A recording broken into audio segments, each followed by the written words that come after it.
And good evening, New York City. Apologies for being a little late. We wanted to make sure everything was good to go. Welcome to the second annual NYC Media All City Reveal Show, man. It's so incredible to be able to do this for a second year. Man, the amount of work that goes into this is so crazy. It's so crazy. I could not do it alone. I mean, do these guys even need an introduction? But then, of course, let's do it. Let's just go around the horn. Mac, please introduce yourself to everybody.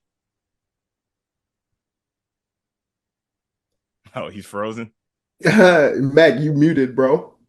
Yeah. Great start. What a great start. Great start. Oh, yeah. Before he's like, yeah, I'm the professional podcaster. You know what I'm saying? All right, Ray, listen. need any help? Listen. Yeah, that's hilarious. Coach Matt, Move the Chains Academy. Happy to be here tonight. Dre, we appreciate you and all the efforts you put in to putting this whole show together, man. Definitely wasn't easy. So definitely want to give a shout out to you, man. Round, Jared. Yeah, Jared Veluzzi, Uzi Sports and Newsday. And yeah, super pumped for this. Last year was a lot of fun. We're back at it. Yeah, long process. So, thank you to everyone here for making this happen. And of course, especially Andre for putting this whole thing together like usual. And yeah, let's get into it, man. This should be great. LJ. Yo, what's going on? This your boy LJ. And we live and we back outside, man. Happy Black History Month. Word. Yes. I'll be on it. Yes, sir. Yes, sir. Happy Black History Month, like my brother just said. It's CEO G here, one half of Hidden Gems. And shout out to Sage Media and the rest of my brothers here. Back for another round of another great year of football. Time to discuss what we saw out there. And E. Yes, sir. TYJ here, man. Good to, see everybody. It's always a good time when we all get together for a great cause, It's great to recognize the talent in our city, give everyone their flowers. And we just gonna get better as year in, year out, man, because we're already thinking about things we can do to enhance the show next year and the awards next year. So happy to be back for sure. You talking about next year? We didn't even get through this show yet, man. Jay, but we always 2 steps ahead of everything, so we 2 steps ahead of it all. Mm-hmm. Guys, so we had to use a different setup today. So we're not going to be able to bring up, your live chats like we usually are, but we can see your live chat. I have multiple screens in front of me. I'm in the Matrix right now. Oh, Dre, you got one of them because I can't see any of them. Yeah, you can just use your phone. Just use your phone. Oh, all right. Yeah, we could do that. Shout out to Deli. Linebackers coming up soon. Shout out to my guy, Nate, again. Congratulations on the nomination. Linebackers are coming up soon. My guy, Dre, in the chat. Was good. Using your membership. Love that. That's the city champion. And of course, Coach Pierre, salute to you, my guy. Oh, you see Kasim, the athlete later. So we appreciate you showing up early. I don't he's supporting the city. You're not just saying, oh, I'm here just I know there's gonna be some people, you're like, oh, okay. So the quarterbacks are last, so I'm gonna roll in later. Nah, you're here early. I appreciate it. Yeah, that's Come support your friends and your teammates and stuff. Oh, you see Kendu. You see Kendu's a real one. Kendu's in the chat. He's like, I know. Bob was in the chat too. Shout and out Bob, the champs are here. Yes. So we are gonna talk a bit. People are probably rolling in a little late, and to me, this is almost like the real end of the football season. We finally get to come and celebrate. The lists are out, all state, PSAL, all city, but it's our turn. We have the nice graphics. Shout out to LJ on the graphics. Shout out to E on the graphics. We have the videos for the winners. Big Jared Veluzzi, appreciate you on the voiceovers. My guy Jarvis in the chat. What's good, my guy? So let's just a quick review on the football season and how incredible of a football season it really was. So let's start with Jared, man. Just what did you think about this football season and just in general, man? Yeah, it was a really memorable season, I have to say. It delivered some amazing matchups, some games that I think people talk about for quite some time. I think all four divisions produce, not only great players but great memories. And yeah, it was amazing. And the fact that we get to honor so many student athletes here tonight, it's pretty special stuff, man. But this season as a whole, oof, it was a lot of fun. Like I'm just thinking about that championship Sunday at Midwood, Oh still has me man. excited, man. It was great. It was a phenomenal way to end the New York City season. LJ, how about you from your point of view in the season, man? So as far as the year went, man, I got to see a lot of quality football. Naturally, I shoot for Ehor during the year, so I got to travel with them when they played their non-league games. And then I got to go to a few other games this year as well. I got to go to like Tottenville and South Shore, got to go Eagle South Shore. That was probably one of my favorite games this year. The result wasn't as thrilling, but the antics was. So me, I'm always here for the antics. But all in all, man, I got to see some amazing football. Championship weekend did not disappoint, from the 1A all the way up to the 4A. Patrides got to show why they were one of the better teams in the city, even though they were in the 1A. WC Bryant, like I said, I didn't go to a Bryant game, so when I got to the game, I think I was with E, and we in the back of the end zone, and I'm looking at the quarterback, and it's like a number 50. So I'm like, yo, what? Like, what's going on here? like they about to do a trick play aside, and bro threw a touchdown. And I was like, yo, nah. Head tap too. I was like, I remember nah. that. I was like, yo, I don't know what Brian is doing, son, but Brian is on their way up for sure, man. So I was super impressed with them. Then you had the 3A game, which was Sheepshed and Madison. I knew how that was gonna go in my head from Rip. I'm glad Mac didn't disappoint me. And then the Ehor Timeville game was a really good game too. Like when it started off and Tyshawn had that kick return touchdown, I'm like, oh, I'm like, here we go. But then Ehor did what Ehor does, and they completed another season with a championship. So all in all, man, it was a fantastic season. I love getting to go to these different games, and I plan on being in a lot more games this year. I mean, the work you do, LJ, is incredible, man. Top shooter, top shooter. I appreciate it, bro. I'm just trying to keep up with E and all my media brothers, GG and Five Star and Who Took This and all the bros outside. Yeah, shout out to my media guys, man. Facts. You definitely be cooking, bro. We all be cooking. We all do we all play our role, man. Nah, absolutely, man. Absolutely. This thing don't go without Dre, though. I just want to say that. I said it publicly before, but the live stream with the 7 people on it, and we wouldn't be able to do this if it wasn't for Dre, man. So make sure y'all give Dre his flowers. Make sure y'all stay subscribed to the members only club, and support Sage Media with everything they do, man. Because Sage Media is truly here for the culture as well. So the city and the culture, facts. Word up. Trying to make it happen. How do I sound? I just repositioned my mic. You sound good, bro. You sound good. Chris. Yeah. All right. So one half of the CEOs of Hidden Gems. Talk about the season from your point of view. This season was just absolutely electric. Like from every division, it was competitive. It was just games every week. It was just matchups you didn't know who could win, upsets, blowouts. It just was a great year of football all around. From the 1A division, the 2A division, the 3A, the 4A. I feel like the whole year, it was up for grabs for many teams. It was many shockers. Yeah. Like, it was just a great year. I feel like this year was almost better than the NFL in some ways. Like, nah, I'm not gonna lie to you. I agree with that. The storylines that we have in PSAL storylines with the coaches, the players. It was just a great year, man.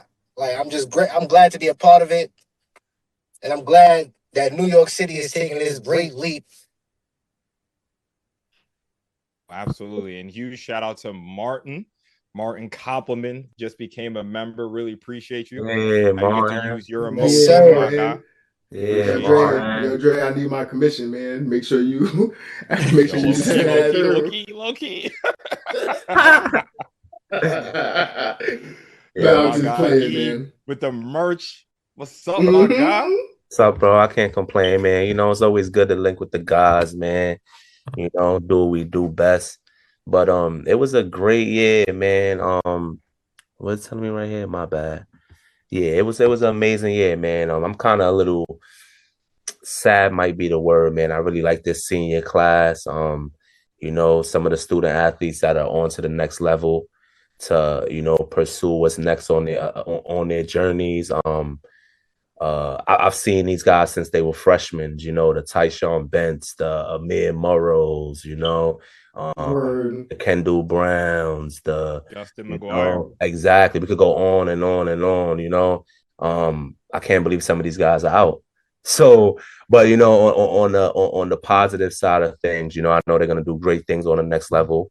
And we have a lot of exciting returning talent in our city that'll be here, you know, providing that excitement for all of us. So just great football in all four divisions. And like I said, we have some really good returners coming back. So that's something that we can all look forward to.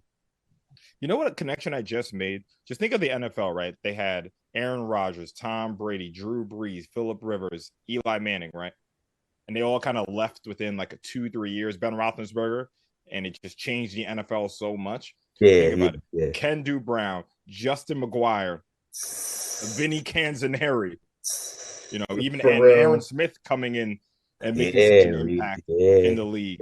You know, it's Tyler Grayson too. Yeah. Like just think about it. Like Justin and Kendu have been 4-year starters. Yeah. Like how many times have they went up against each other? Yeah. It's real duels, man. Yo, really appreciate my guy Wheeler in the chat saying that we all made this season awesome. The coverage has been the best that it's been. You guys are the engine that drives the city, giving these kids an awesome platform to display their talents. Thank you. That's cool. Listen, that's why appreciate you, dog. Coaches, coach. That's why you're one of my favorite coaches, Wheeler. Easily, though, for sure. Always excuse me, man. Cannot forget about Kasim Cromwell. Yes, my apologies. Yo, I don't know what Port Richmond is going to do this year. I don't want to speak bad on no program. I don't know what Port Richmond going to do this year. But to Wheeler's point, I just really want to give a shout out to the head coaches, volunteer coaches, OCs. All of you guys are really what drives this. You know, not everyone gets paid. Some people are volunteering their time. You know, you are dealing with young men, and we've all been 14 to 17 years old before. You know? So you guys are the real heroes, you know, in Wheeler. Absolutely. You know, the pressure that you're under, you know, at the helm for calling the offense for a program like E-Hall. Everyone has something to say.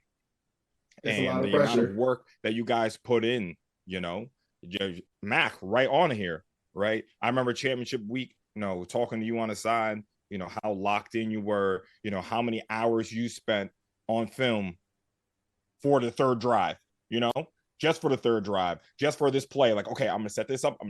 Then I'm going to call this. And then you get to the game. It doesn't work. Then you have to think on your feet. You know what I'm saying? Like, it's like a whole week and didn't work, or a whole week and it worked. So just a huge shout out to the coaches for real, man. When I review this season, you know, it's just really just another great step for New York City football in general. You know, you just think of that Tottenville Curtis game, all of the pomp and circumstance around it. You know, Nike, Dick's Sporting Goods. Who else was there? The Jets was over there. Streamer was over there. You know, halftime was like 30 minutes. I'm sitting there like, yo, come on. It was like an NFL halftime over there. Yo, we're halftime. It was like the Super Bowl. It was crazy. Word. So really appreciate it. I see Calvin Curtis in the chat saying you gents have done a championship job covering the exciting year. In my day, it was only W picks, and yes, keep bringing it for the fans. Appreciate you. Yeah, man. Listen, That's love. it's not only Thank for you, the Calvin. fans, but Yes, yeah, sir. it's really for the young athletes, man. You know, all of us here were athletes in New York City, in Long Island. So we know what it feels like to go to the Bronx on a Wednesday or a Saturday from Long Island, or to go from Brooklyn to Staten Island on a Friday night, you know? So we know what the city needs, what, you know, the state needs. So we're really happy that we're able to provide that. And to Kasim's message saying how many kids went to college total this past year. Good question. I don't want to like play the listing game because, you know, you always forget someone. But it's a decent amount though. At least 20. My research on that, bro. Yeah, still in progress. Also, research on that. It's still in progress. But if y'all want to name some names, I could maybe go for a few. Yeah, I know you guys don't have an accurate number on the total number, but I do have the accurate number of the juniors that are now seniors from last year's game that are now in college, and that's 19. Okay, so 19 so that's a good base. last year. Yeah. Trying to give you a good amount of. As said, don't spill the sauce yet, man. We need that. We need that for the podcast. But listen, on Thursday. We've done the intro. We started a little late. Listen, we know what people are here for. Yeah, let's get to the real show, baby. Listen, they're not here to see Jared. You know, they see Jared up on Instagram. You know, always compete. They know the slogan. You know, they know it. Yeah. Hi, baby. Definitely. Yeah, things aren't going to be picture perfect with the production. We're working with a different kind of setup, mainly so the videos look very good. So of course, the DBs had to wait the longest. They had to wait until the end of the month, but it's finally their time. I feel like E is a good person to start. When you take a look at this list, and I'm going to take it off just so, and I'll leave it on for a second. E, when you take a look at this list, just talk about, you know, some of your favorites on this list, man. Okay, some of my favorites on this list is definitely I like Trevor Smith a lot. And I definitely like his situation going forward. You know, I feel like he's in DBU. We know how E-Hall does with the DBs going forward. So I feel like that's definitely a DB who the city has to pay attention to. His stock will only go up. I definitely got to give credit to Suazo. Suazo is a guy who I feel like he could have played at a higher level of football. And he's been a very solid corner, and I like his size as well. From a DB, very big DB who can get the job done. You know, Daniel Lewis, man, yeah. He's hitting everything. A very, very good aggressive defensive back that, you know, fits Curtis and their style of play. And he was a guy. I remember the Eagle game. He was possessed the Eagle game in the playoffs. Daniel Lewis had a few big hits that game. That's definitely a kid who I liked a lot. And I definitely like, you know, my guy K5, another returner, who I feel like he's gonna do big things his senior year. The LIU commit, you know, went out as a champion. It's a very solid list. You know, Shiloh, I heard that he's a kid that he didn't play football that long. I'm not sure how long they said Shiloh played football for, but when they told me that, I was surprised, and that's a good thing. You know, that's a kid who I thought played football longer than he's actually played. You know, definitely a very solid DB for Eagle. He was their best DB in my opinion. So this DB group is definitely packed, and you know, I can't wait to see what's to come from this group going forward. But definitely a very, very good, very juicy group with a lot of talent here, you know. Pause, LJ. Yeah, huge shout Yo. out. No, it's all good. Nah, LJ was like, whoa, we bro. have professionals on here. My Too. son LJ said, these guys whoa. are professional potters. You see, that's why they're on the bottom row. They're not professional potters. Like on the top row. I didn't even say anything. I just, my face probably told it all. But I know LJ. These guys are not professional potters. Man, as soon as I said it, he like, I'm like, oh man, hold on, bro, hold on. Oh boy, this juicy. This group is juicy. It's a lot going on, bro. It is a lot going on. Listen, this group was one of my favorite groups, though, too. Mm-hmm. Yeah, and just a huge shout out for Joseph for Stuyvesant. Pretty sure he led the whole PSAL. Yeah, I'm sorry. How did I not even mention him? I think he did lead the whole PSAL. My bad. Word, my bad. I don't know how I didn't mention him amongst that group, but listen, like I said, we kept the people waiting long enough. Hopefully everything goes smooth. This is the first video. But here is the first all-city D-back. The first media all-city DB is none other than the interception leader himself, D'Anthony Hanniford of South Shore. He led the foray with 6 interceptions, and his elite ball tracking skills were on display all year long. He was so impressive against Eagle Academy as he's able to flip his hips here, get back into the play, and get the big interception. The Vikings trusted him on an island, and what a matchup against Josiah Brown in the red zone as he's able to get the big pass breakup. D'Anthony has such a great nose for the ball in coverage as he's able to high point this ball and break up this pass. And let me tell you something, he's not shy when it comes to the run game as he's able to come up against E-Hall and make a big tackle. Congratulations to D'Anthony Hanniford, first team All-City. D'Anthony Hanniford. Oh. W's in the chat. W's in the chat. Always want to W's in the chat. Jared, just throw it to you first, man. D'Anthony Hanniford, man.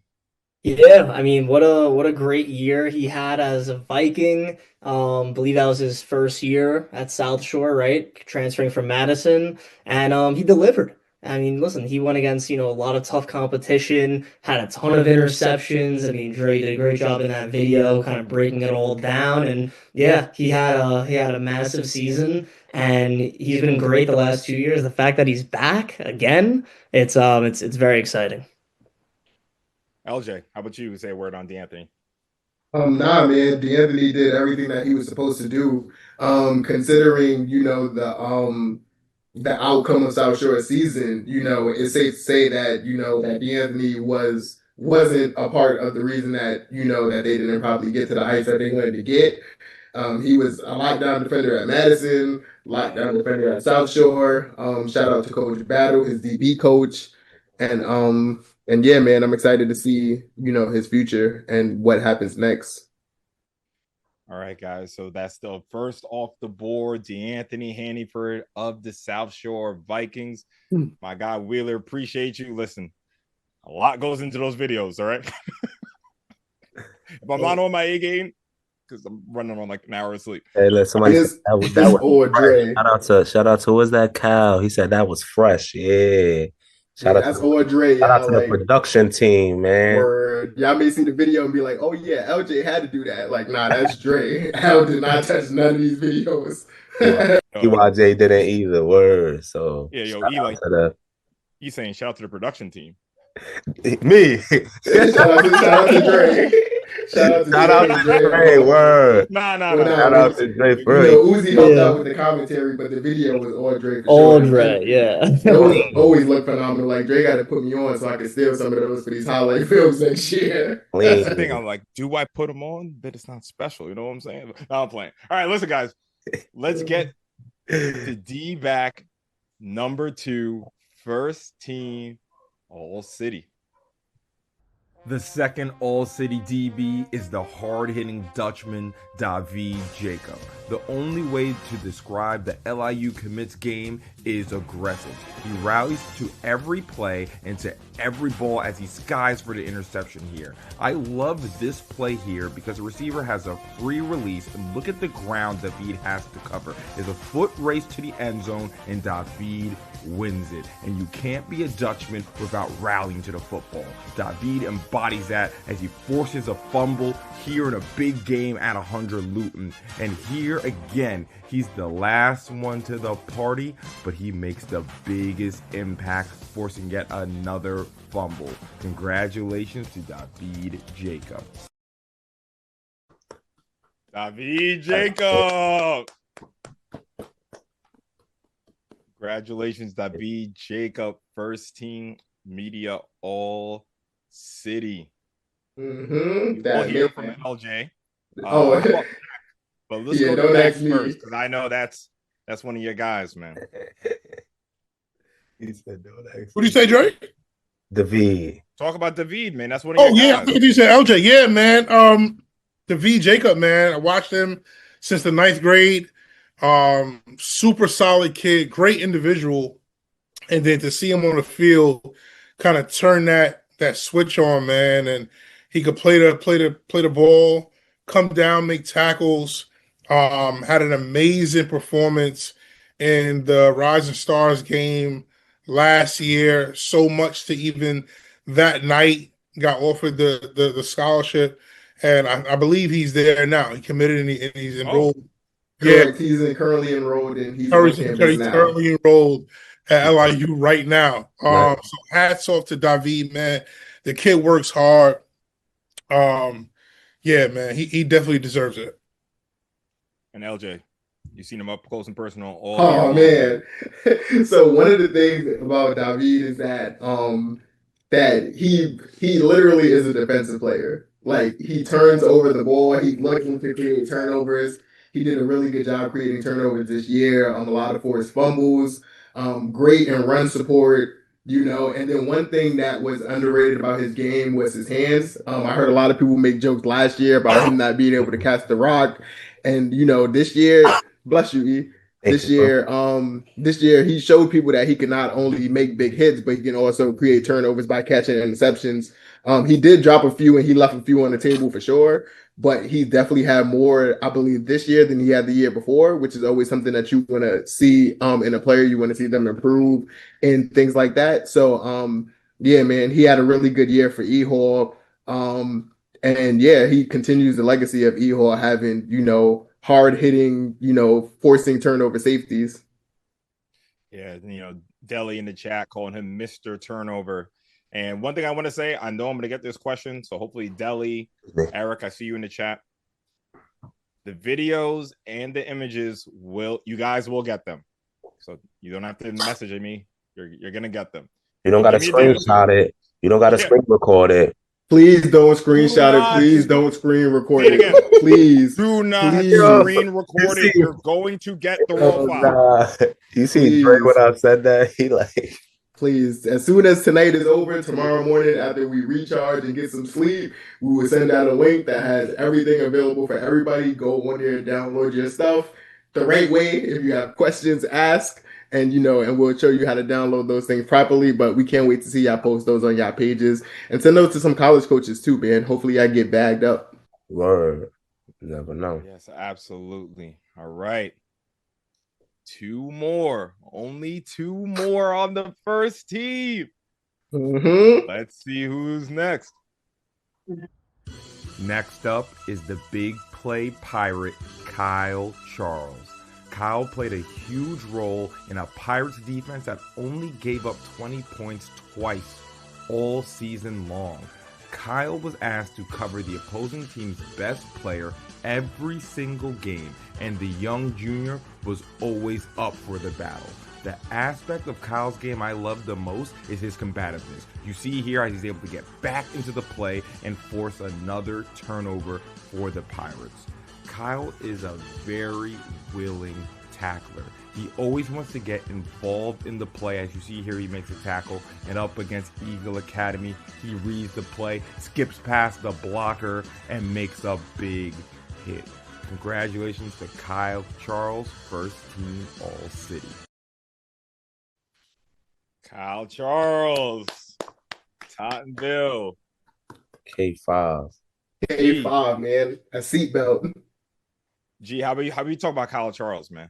I'm not sure he's in here right now. Right? Oh, my fault. Yeah. Oh, I didn't even realize that.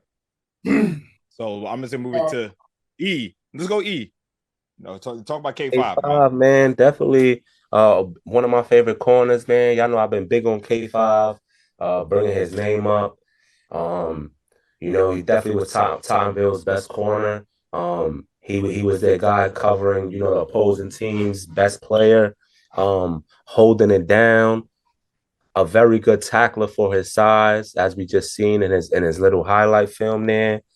He's not afraid to come up and make a play and hit you. Um, and I believe he's been starting. I remember seeing him starting since he was starting as a sophomore. I don't want to say, I don't know if he was a 4-year starter, but he's a guy who he's been in the field. He's very seasoned. He's been battle tested, and I can't wait to see what's in store for his senior year. Hopefully, he puts on a little 10 to 15 pounds of muscle, and then now we talking. But I definitely like what I see from K5. That's a great point. And two things you said: battle tested and just a willing tackler. And excuse me, battle tested, and he always covers the other team's best player. Yeah, Kyle don't duck no smoke. None. Neville and those guys over there had so much faith in him. They say, "Yo, we got you on the island. You're gonna hold it down for us." And it's hard being a DB, man. Yeah, it's almost like the same. I mean, I don't even think it's the same as being offensive lineman, because you make a mistake as a DB. Yeah. Even if you cover the guy 99% of the time, at one time you mess up. One time. You on a big screen. Don't let TYJ be there. Now let me check. Nah, for real though. Don't let you be there. You hit him with that instant replay, the whole play. Don't let TYJ be there. You're mad at me. Now I'm playing. TYJ hits you with the you fried. You fried. Yo, Dre, I'm weak. That's how something went down. Yeah. You got to tell the pod the story about the kid that got mad because he was on the wrong side of one of your highlights. Yo, real quick, bro. It was a kid. He sees me. He's like, "Yo, TYJ, why you post that highlight?" I'm like, "Bro, what do you mean?" It's like I don't. If you would have made a big play, I would have posted that same big play. He like, nah, that's crazy, bro. It's like, listen, oh God. We don't purposely, post certain clips or highlights. This is what we do, man. So yeah, it's never personal, y'all. Yeah, business. All right, guys. One for sure, bro. One more player. Can't wait for this one. Out of 6, only one more on the first team. Remember, there is a second team. Yo, Makai calling you out in the chat. You still waiting for his merch? Yeah, I got my boy for sure. I ain't forget about him. For sure. Only one more on the first team. Let's see who we got. The final first team DB is one of the gems of the PSAL, Isaac Swazo of APR. Look how fast he closes down 10 yards in one of the biggest games of the season when his team needed it the most. 60 yards to the crib. He is the full package when it comes to a DB. Speed, size, and ball tracking ability. If Isaac Swazo was considered a hidden gem, he put himself on everyone's radar this season as one of the top prospects in the class of 2027. Congratulations to Isaac Swazo. That hit at the end was crazy. Yeah. Oh my God. Oh my God. Zip him up. Isaac Swazo. I think he was on second team last year. I know he was disappointed at that. Yeah, he made the jump. Yeah, he made the jump this year. I remember that. Yep. On the first team. Congratulations, man. I can kind of start this off, Dre. Yep. Being that we went against APR, man, watching this kid on film, super scary. He looks big on film. He's definitely bigger in person. When we had the handshake line at the end of the game, I'm like, damn, like, y'all have this size kid playing corner. That's not PSAL like. Yeah, that's a big DB. Yeah, I've been saying that. Yeah. Like most teams are that linebacker, a true 6'1", I want to say 190. Super solid, man. It can move for his size. As you can see from the highlights, he had that pick six against us, closed on a route, and took it to the crib. Great This is the read. same kid that if you run any kind of run plays to his side, he's shedding the receiver block, coming up and making a tackle, man. It's a special kid. I think he has a bright future. Jared, man, Isaac Swazo. I know you're one of those guys, you got to look at a bunch of plays across New York City. Talk about this player. Yeah, I mean, Isaac Swazo is terrific. And, when you look at him, kind of like what Mac was saying, the fact that he's able to move the way he does at, the size that he is, it's very, very impressive. And also with Swazo, like, he sees the moment. In that game against FJM, like, I mean, he was tested like to the max with these skill players that the Sharks had. And Swazo lived up to the hype, man. He made some incredible plays, and he also did it on offense too. So like he's taking a ton of reps as a two-way player, and he's still doing his thing as just a tremendous defensive back.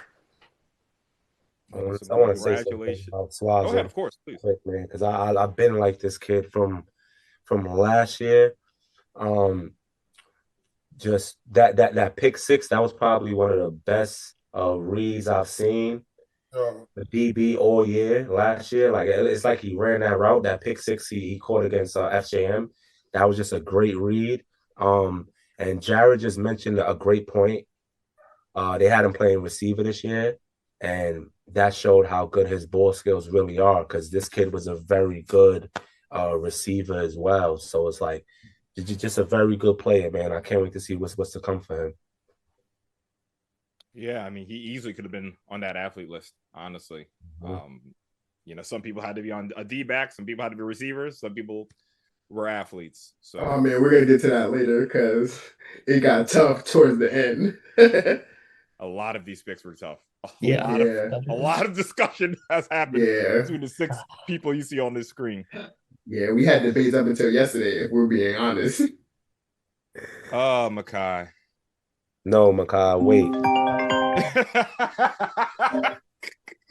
Wait around a little bit, don't bro. go nowhere. Don't go put on Twitch. Don't go watch Kai Sinat. Well, I guess it's streaming.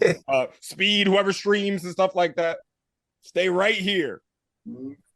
All right, so we have the second position of the night. And also, Makai, listen, the defensive players had to wait all month. So, yes, they get to go first on the show. That's true. Oh, man. There's a method to the madness, I swear. Listen, I'm going to go to LJ first here because every year, 2 years we've done this. And if we do this another 10, this position will always be the hardest to pick, man. Oh man, so I already know where you're going with this one. LBU? No, just talk about the list in general. Linebackers. Oh, I can't see the list. It's not like big on my list. But as a former high school linebacker, there's certain things that I look for when I'm looking at linebacker highlight films. I want to see tackles behind the line of scrimmage. I want to see good form. I want to see you wrap up, like, despite what people want to say about big hits and stuff like that. Like, the big hits and stuff is cool if it's available, but I want to see you secure tackles. I want to see you tackle in open space. I want to see you run sideline to sideline. So those are some of the things that I look for when I'm looking at linebackers. A lot of the linebackers on this list did that. I felt like for me, this was the hardest list to pick just because there was so many linebackers that were able to do so many different things, but still be different in themselves. So IQ as well, GG. But honestly though, son, I think personally defense is like a position to where, like, yo, you see ball, hit ball. I mean, your IQ to, make turnovers or remembering plays and stuff like that, I think that's key. But honestly, son, like, when you see the ball and you see a gap open, fill the gap, hit the ball carrier, get up, next play.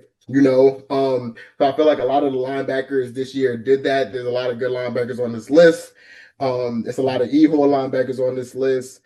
I think one of the most standout players on this list for me, Ron Jones. Ron Jones is in that conversation of being one of the best linebackers in the city every year. And And yeah, man, his film was like kind of like the golden standard of what you want your linebackers to look like. I also felt like Kendall Brown had a phenomenal senior year. He had a great year his junior year as well, but I felt like this year everything was just going his way. I felt like he made plays when they were there. I felt like he was the anchor of a great E-Horde defense and a great E-Horde linebacking core. And I was super excited to watch him this year.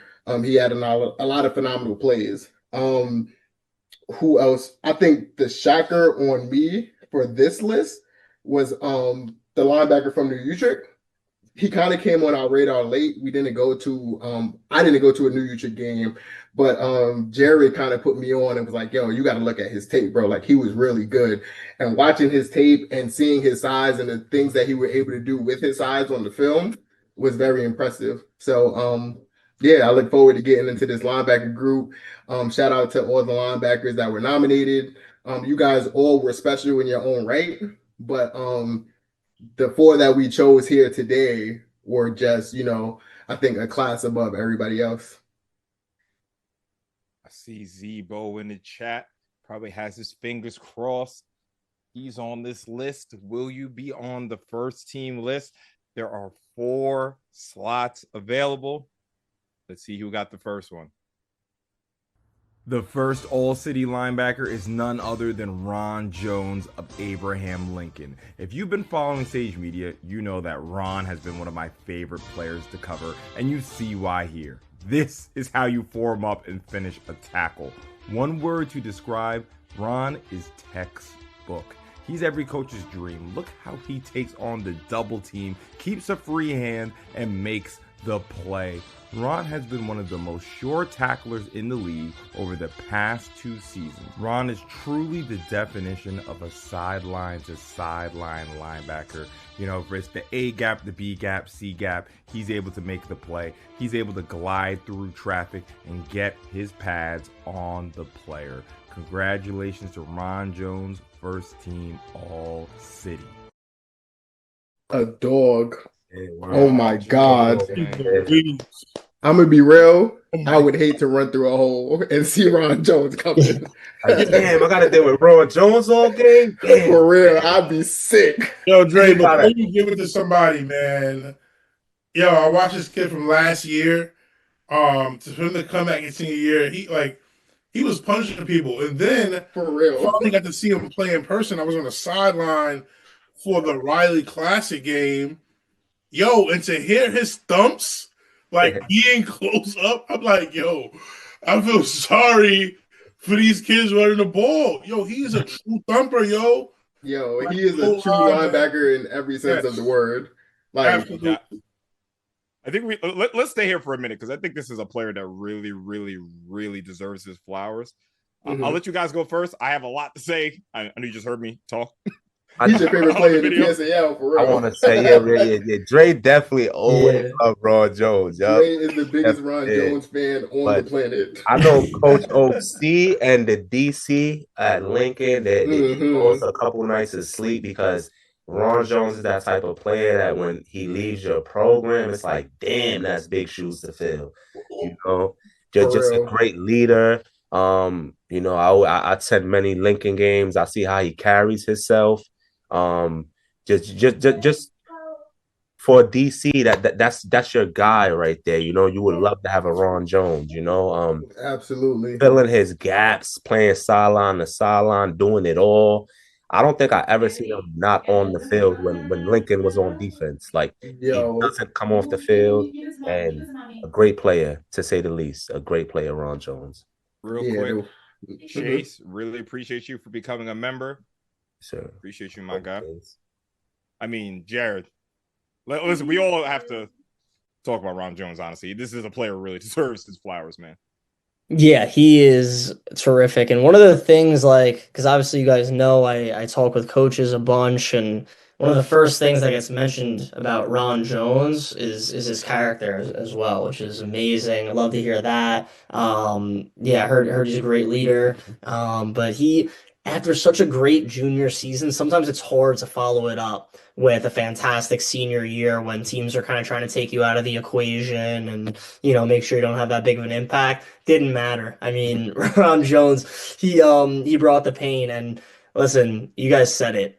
He straight up just like punishes the runner. It's crazy. He's like, one of the hardest hitters that I saw, whether it's New York City, Long Island, Catholic League. He brings it. And yeah, it was really a pleasure watching him play. Oh, that's a big statement right there, John. That's a great statement. Out of all of the football you see, He's up there. I mean, yeah, dude, yeah. like you hear it and it's like, wow. Look at this This kid. comment real quick, guys, from Coach Murray from Kennedy. We know how much Kennedy runs the ball. Look what he said. He had 4 different tackles against all 4 of my running backs on his house. That's real though. Everybody got that That's work. real. And if you think about it too, he's played some of the best running backs in the PSAL as well. Like he's went against Tyshawn Ben, he's went against Amir Murrow, he's went against Corey Brown, he's went against, he goes against Mackay in practice, you know what I'm saying? So he sees some of the better talent, like often, and he always like overwhelms me when I watch him play. Yeah, listen, I'll take the last word on Ron. Listen, Yeah. everyone knows how I feel, man. This player, when you talk about efficiency, there's one thing that LJ, you said, we don't need to get into the back and forth now, but you said, playing defense is kind of Mackay crazy. See, you said, in defense, it's see ball, hit ball, right? Mm-hmm. I agree, but I disagree, because the steps you take as a defensive player are literally life and death. And I'm sure, Mac, as a coach, you probably try to tell people this, right? The players, you're going half speed through your footwork drills, right? You're not thinking about how important they are. Like, one wrong step against elite competition, I'm sure quite a few of you figured out. Now we're at the end of the season. One wrong step is the tackle. It's 5 yards. It's 10 yards. Is 60-yard head tap over your head. Yep.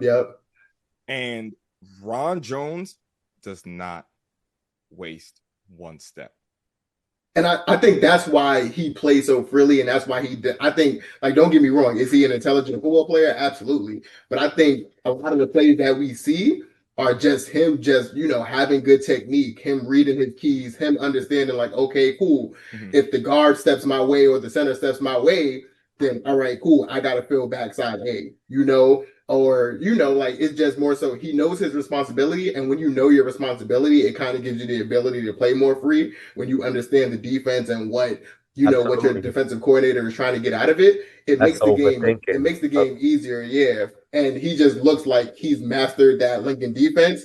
And he just, it understands, like, it looks like he understands everybody on the field. Like, I've seen some of his film, and it looks like he's even correcting some of the bad D-line plays sometimes by, like, all right, cool, the D-line looks like they may be slanting into a block. So he's just naturally like, all right, cool, I got to replace this guy. And now I'm filling the gap, or I'm scraping over the top because I see the ball bouncing outside. Instead of most linebackers, they're going to try to still get through that hole and then loop around from the backside. He's like, nah, let me scrape over the top and now come downhill on the ball carrier. And it just shows that his technique is like, his technique is phenomenal. So not saying like he's not an intellectual player, but when you know the game as well as it looks like Ron knows the game, like at this point it's just all instinct, and that's kind of what I meant by that. No, absolutely. Listen, congratulations, Ron Jones. Did we talk about one player for 10 minutes? Yes, we did. It's my show. All right. He's definitely worth the conversation for sure. I think all the linebackers personally are worth these type of conversations, but Ron has year in and year out proven to be one of the best linebackers in the city. Yeah, man. So listen, 3 spots left.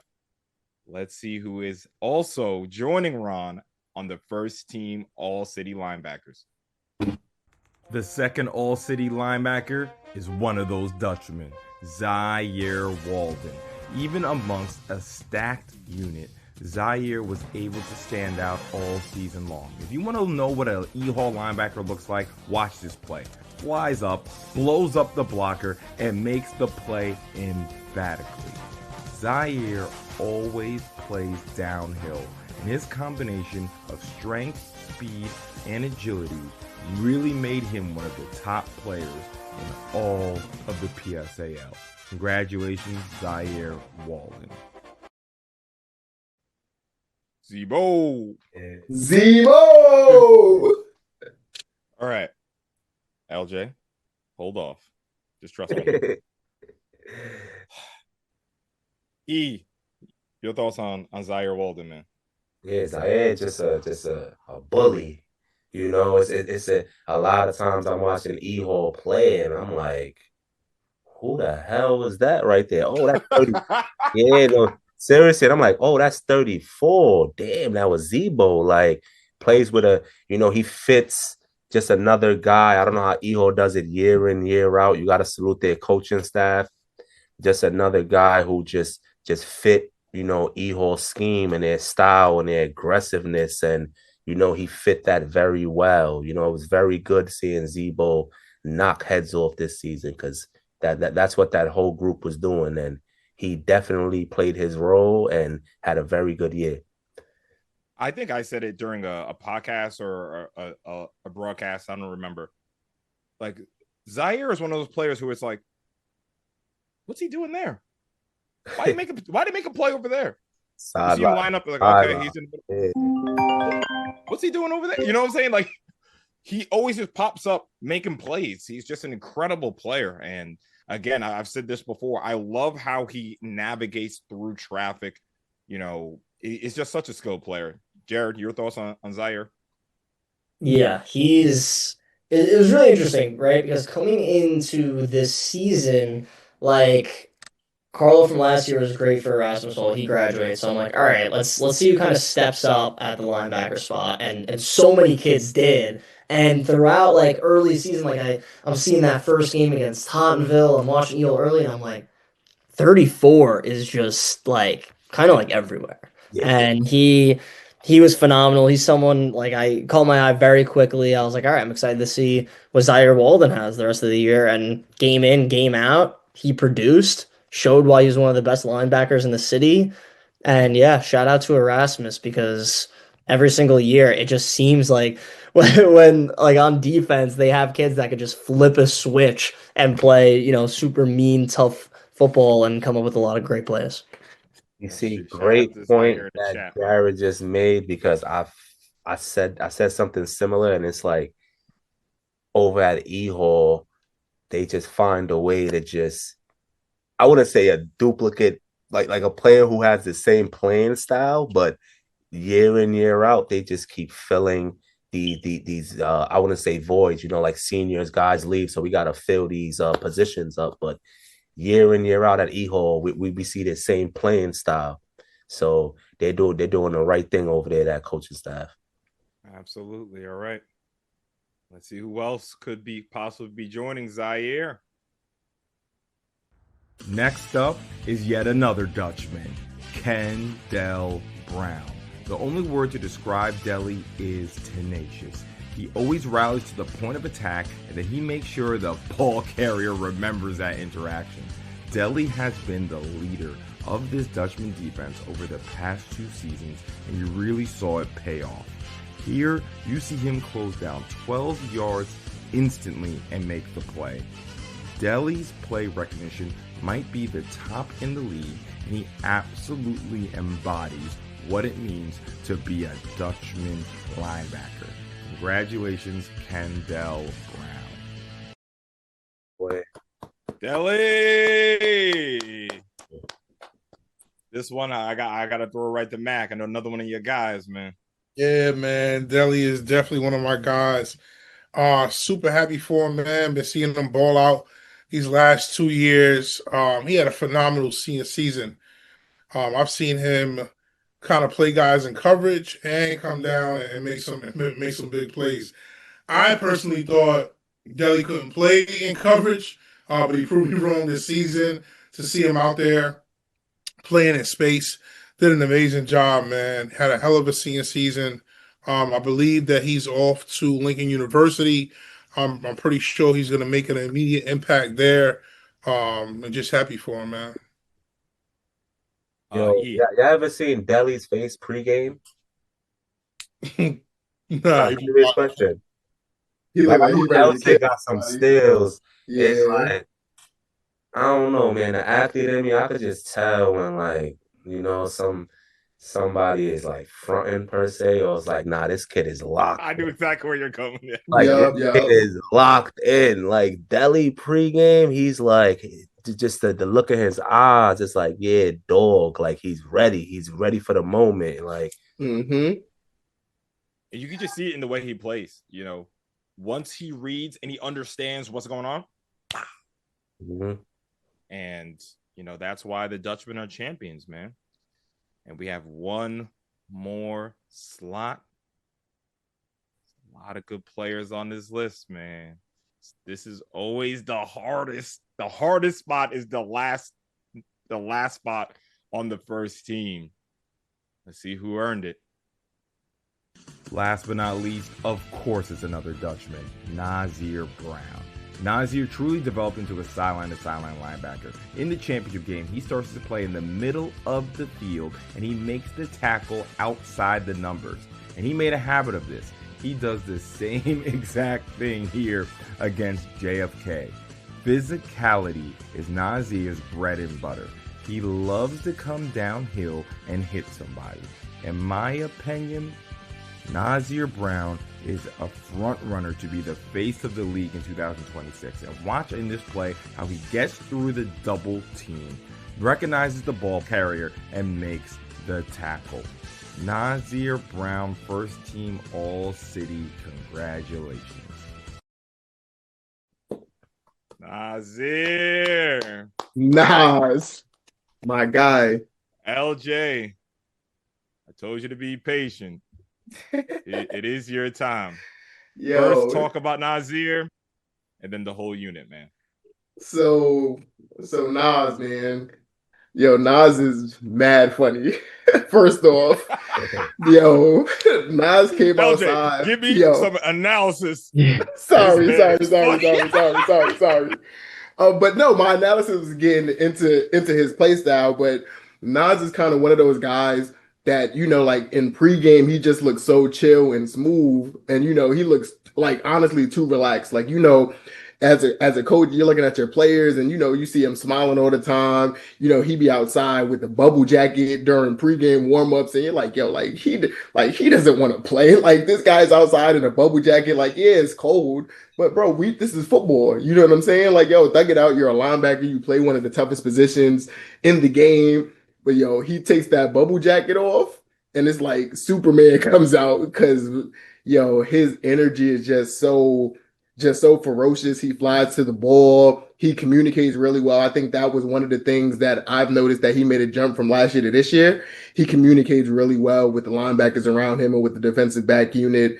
And it's always been a pleasure to watch Nas play. But this year, like, he really took it up to another level. And I think, he'll be one of the top linebackers next year as well. The unit as a whole, first of all, I want to give a shout out to their coaches, Coach Lopez, Coach Giz, and Coach Lito. Coach Lito played for Ehor. He was a linebacker at Ehor back in 2009-10. Coach Giz, he also coaches for the show as well in Staten Island. And then you have Coach Lopez as well, who's been with Ehor for quite some time, and he coached some collegiate football as well.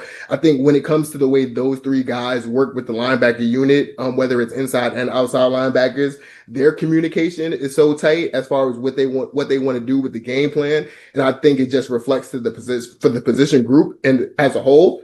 So I want to give a shout out to those three coaches as well. They don't get a lot of limelight, but they probably do the most dirty work on that Ehor defense.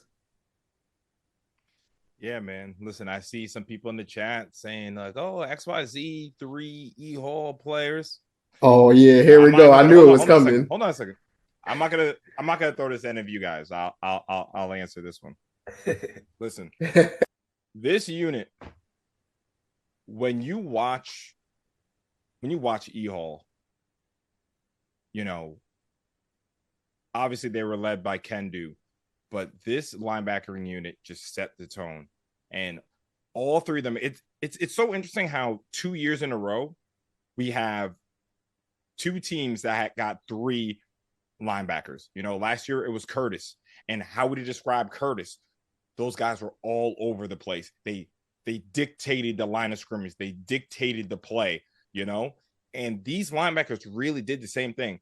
It was honestly hard making these videos because I'm watching them. I'm like, yo, these guys look the same, low key. Yeah. That's a good point. Man, they recognize the play and then they fly to it.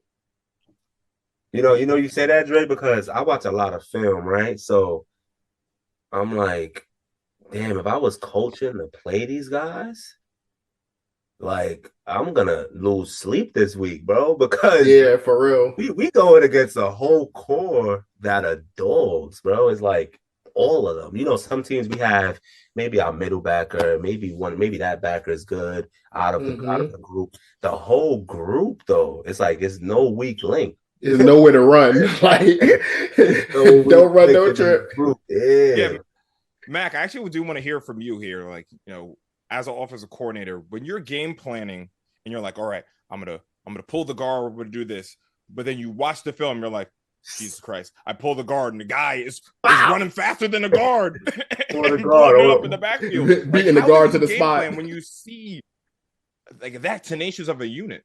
Now, it's tough to coach against a school or a team that has 3-4 solid backers.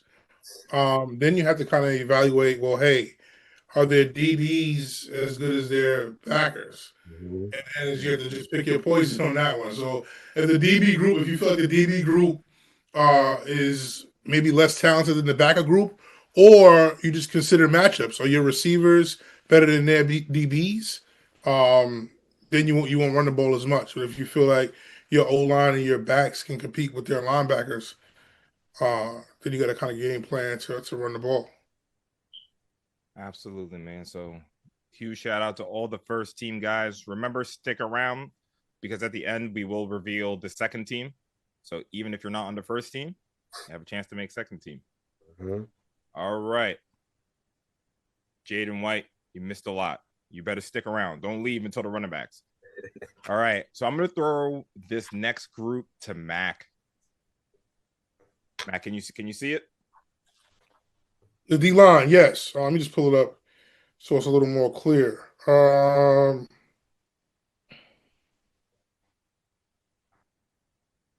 don't know why that's not pulling up. Yeah, I got you. So on this list, we just have, the PSAL is known for just having some of the most tenacious defensive linemen. Let's just start at the top. Like, I'm just going to say some names. Keshawn Shipman, Chase Hyacinth, and Jared Surratt. Like, just talk about those players. Yo, crazy, man. Talented group. This group is super loaded. Jared Surratt, household name now as far as the PSAL goes. The kid Chase from Eagle. Me and E was just talking about it today. Stock rising by the hour. Definitely going to be a household name moving forward. Jalen Cobb out of Eagle 3. Think he has a pace offer, representing for the 2A. Very dominant player. I can't wait to see what his junior season or his senior season looks like. Sincere Hester, another kid he was just talking about as well. Stock rising by the hour. These guys are picking up offers at the end of their junior year. Pretty sure they're going to have a strong senior year. Jaden from Tottenville trench play is always top notch. Both sides of the ball, defensive line, offensive line.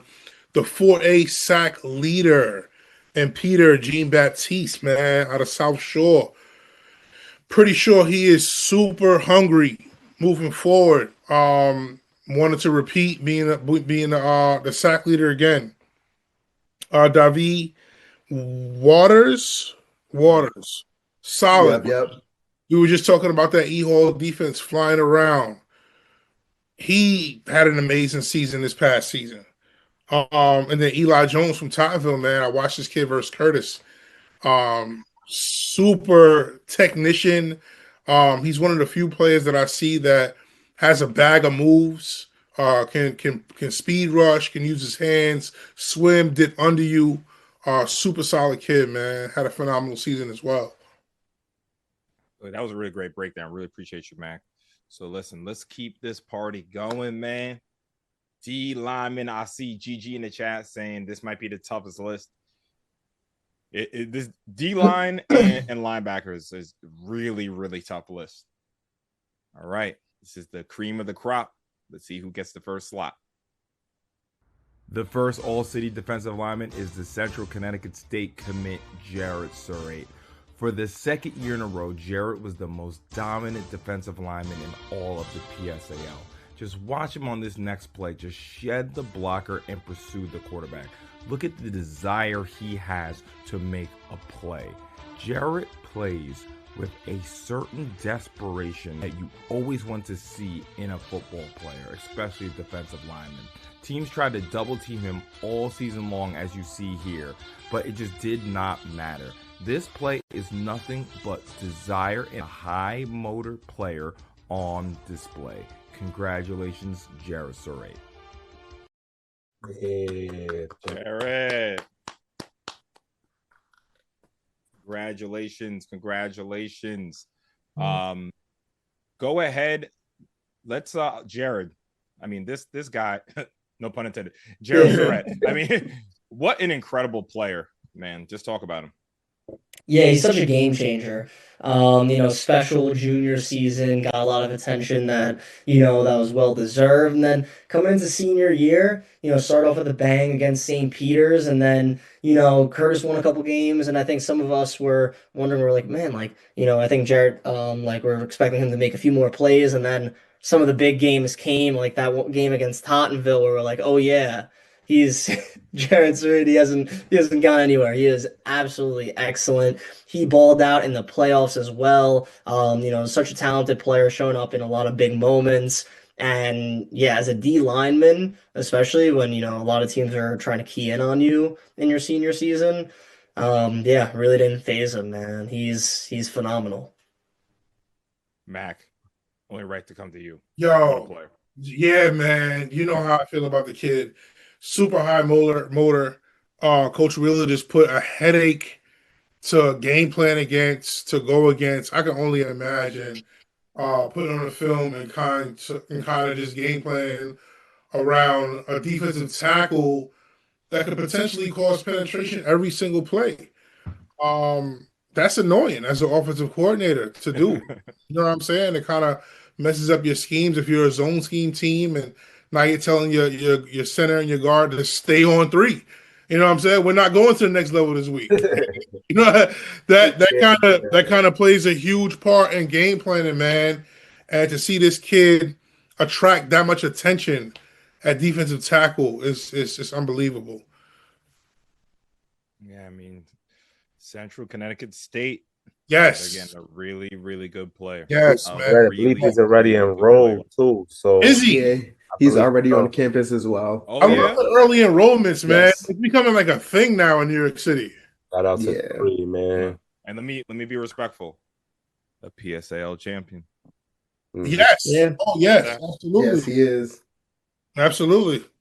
All right. Competitive list. Let's see who got the second spot. The next all-city edge rusher is none other than Chase Hyson of Eagle Academy. Pound for pound, Chase was the best edge rusher in the PSAL. His combination of size and speed made him a nightmare for quarterbacks. Chase always has done a great job of closing space when he pass rushes. Look here as he bends to get the sack in the quarterfinals. I love that Chase never gives up on a play. Look at this relentless pursuit for the quarterback. Even when he's double teamed, he's still able to fight through and make the play. Easily, Chase Hyson will be one of the faces of the league in 2026. Congratulations, first team All-City. Chase Hyson. Wow, man. Dre, I could kick this one off. I'll be Give you permission. Not playing. Yeah, nah, man. This kid Chase, I didn't know too much about him coming into the season.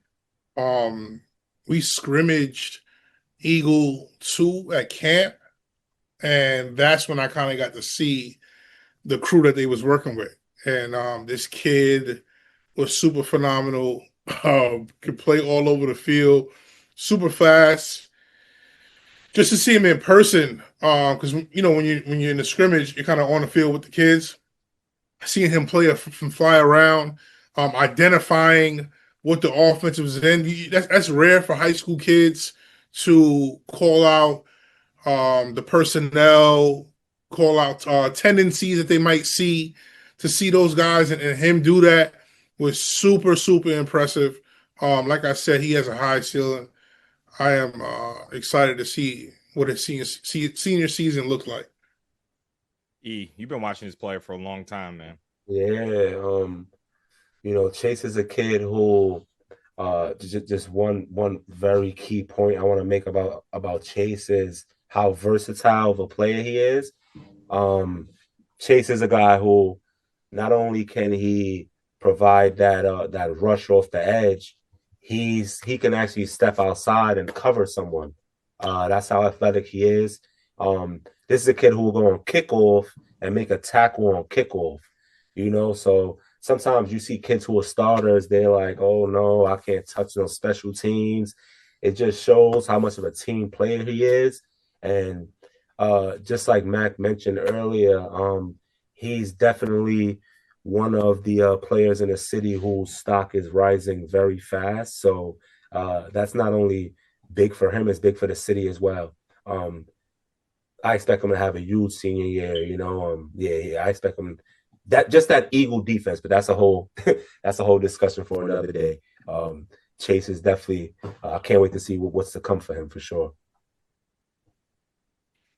Absolutely, absolutely. Let's keep it going. Let's keep it going. So many talented players on this list.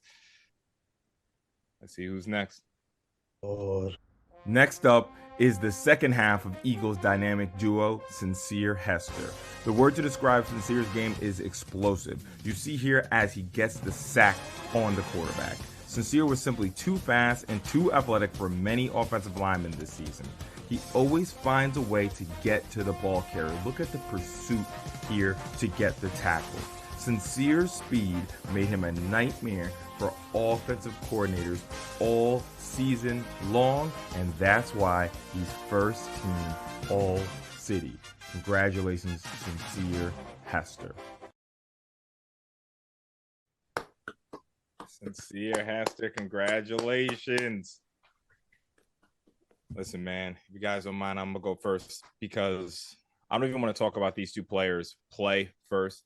They are just such high character guys, man. And, when you're talking to players with this much talent, you want to keep pushing them. Everyone's, patting them on the back like, oh, Chase, Sincere, you're such a good player. And, you want to push them like, yo, can you give me more? Can you give me more? And every time I looked at those two and asked you, can you give me more? Like, Dre, I got you. Watch this. I remember when I first met Chase, and I was like, Chase, like, how do I say your last name? He's like, yo, it's Hyson. But don't worry, you gonna learn it quick.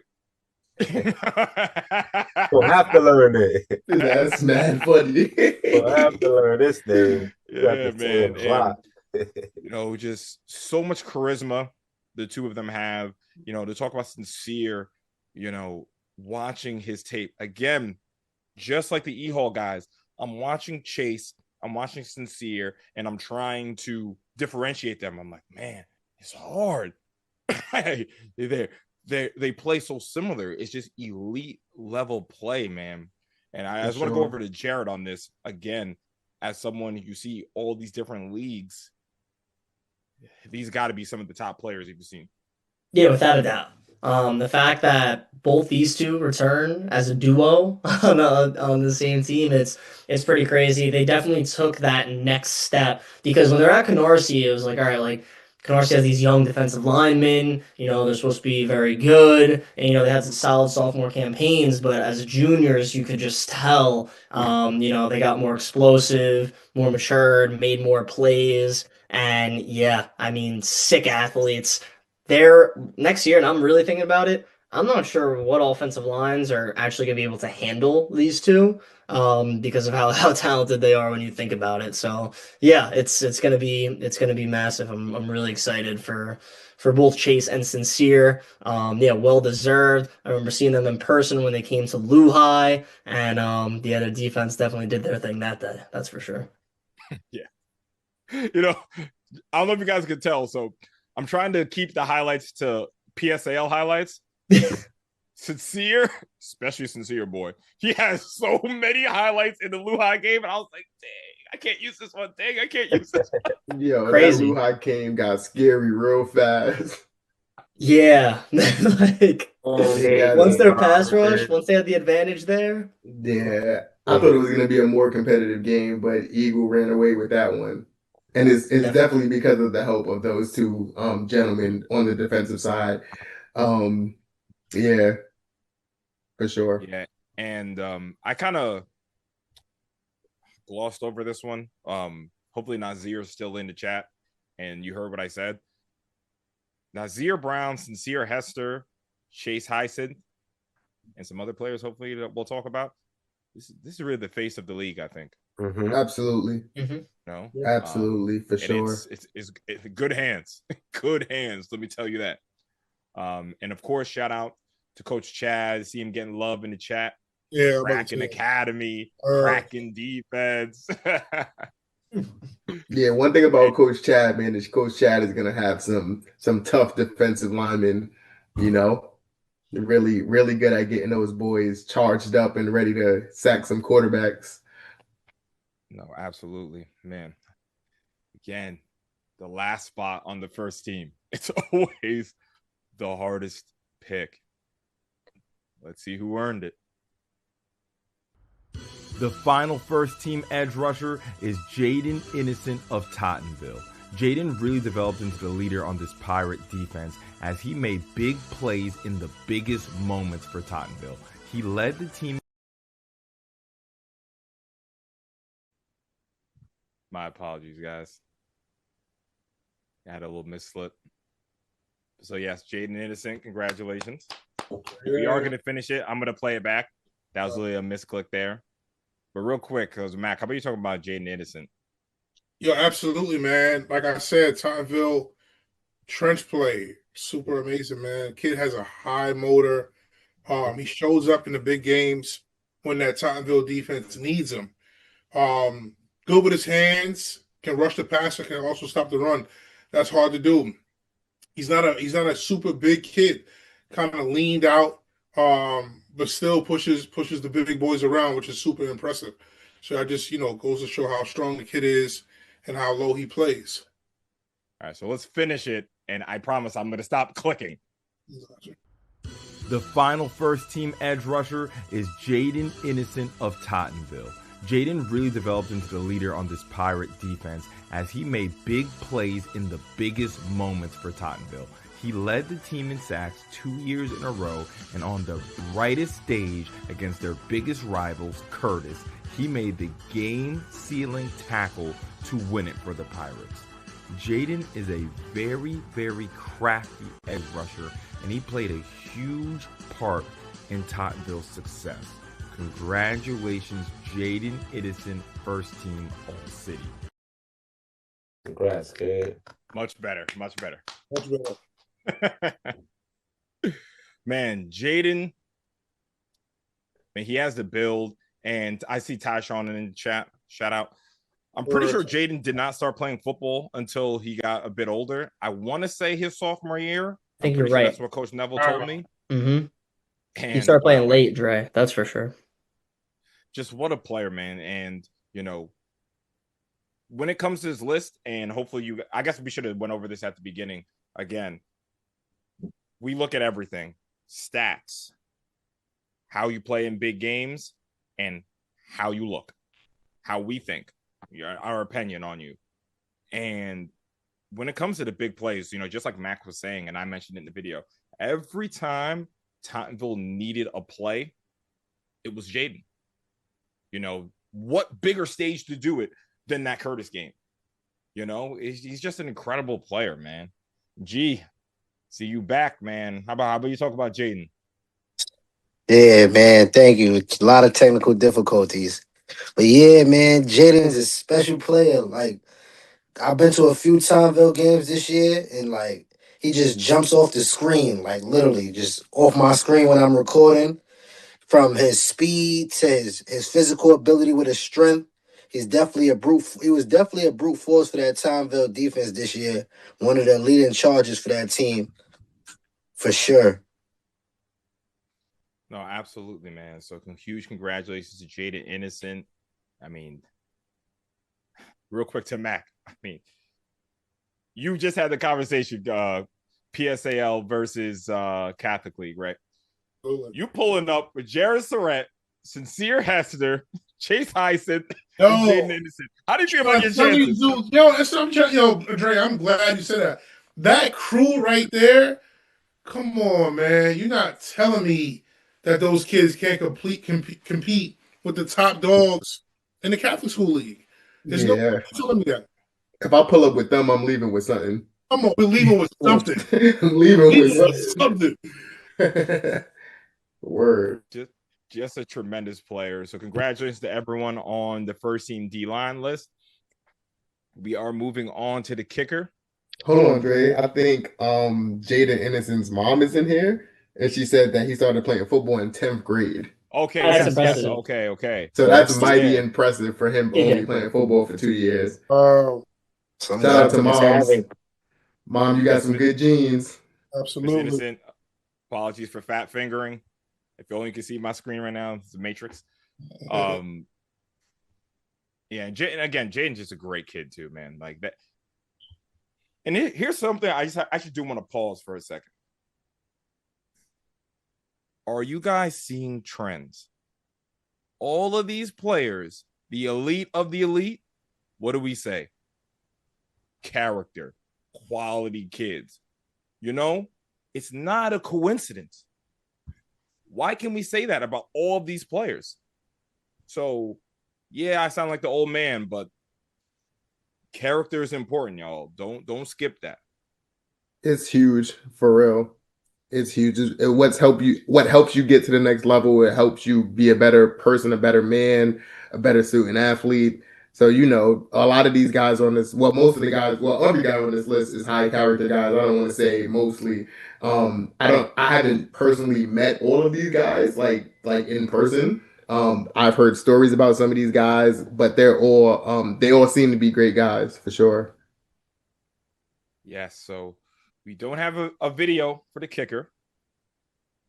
But that is okay. There's only one kicker on the first team. So huge congratulations. Drum roll. Giovanni Bernardo. Yeah. What school is he from? Curtis. Of course. And he transferred from Moore, if I'm not mistaken. I like that. Of course.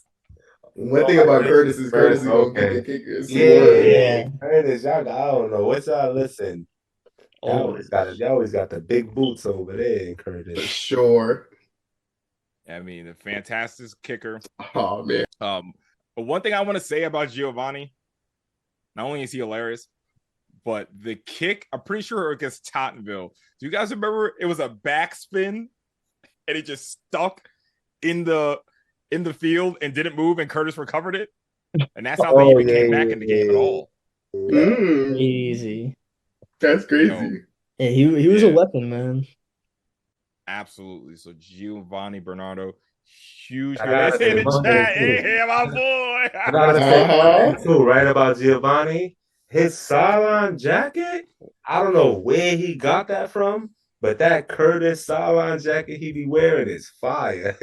Nah, I think I know what you're talking about. I think I seen it in the playoff game with them versus E-Hall. Yeah, word. Fire. Like the quarterback need one like that. It's fire. Huge congratulations, Giovanni. Again, I mean, you can maybe take a little screenshot just to put on your story, but again, all of you guys are gonna get all of these assets. Don't worry. All right. Lincoln's kicker more entertaining. Kicker wars. All right. So this is gonna be funny. This is gonna be funny. All right. Before we get into this,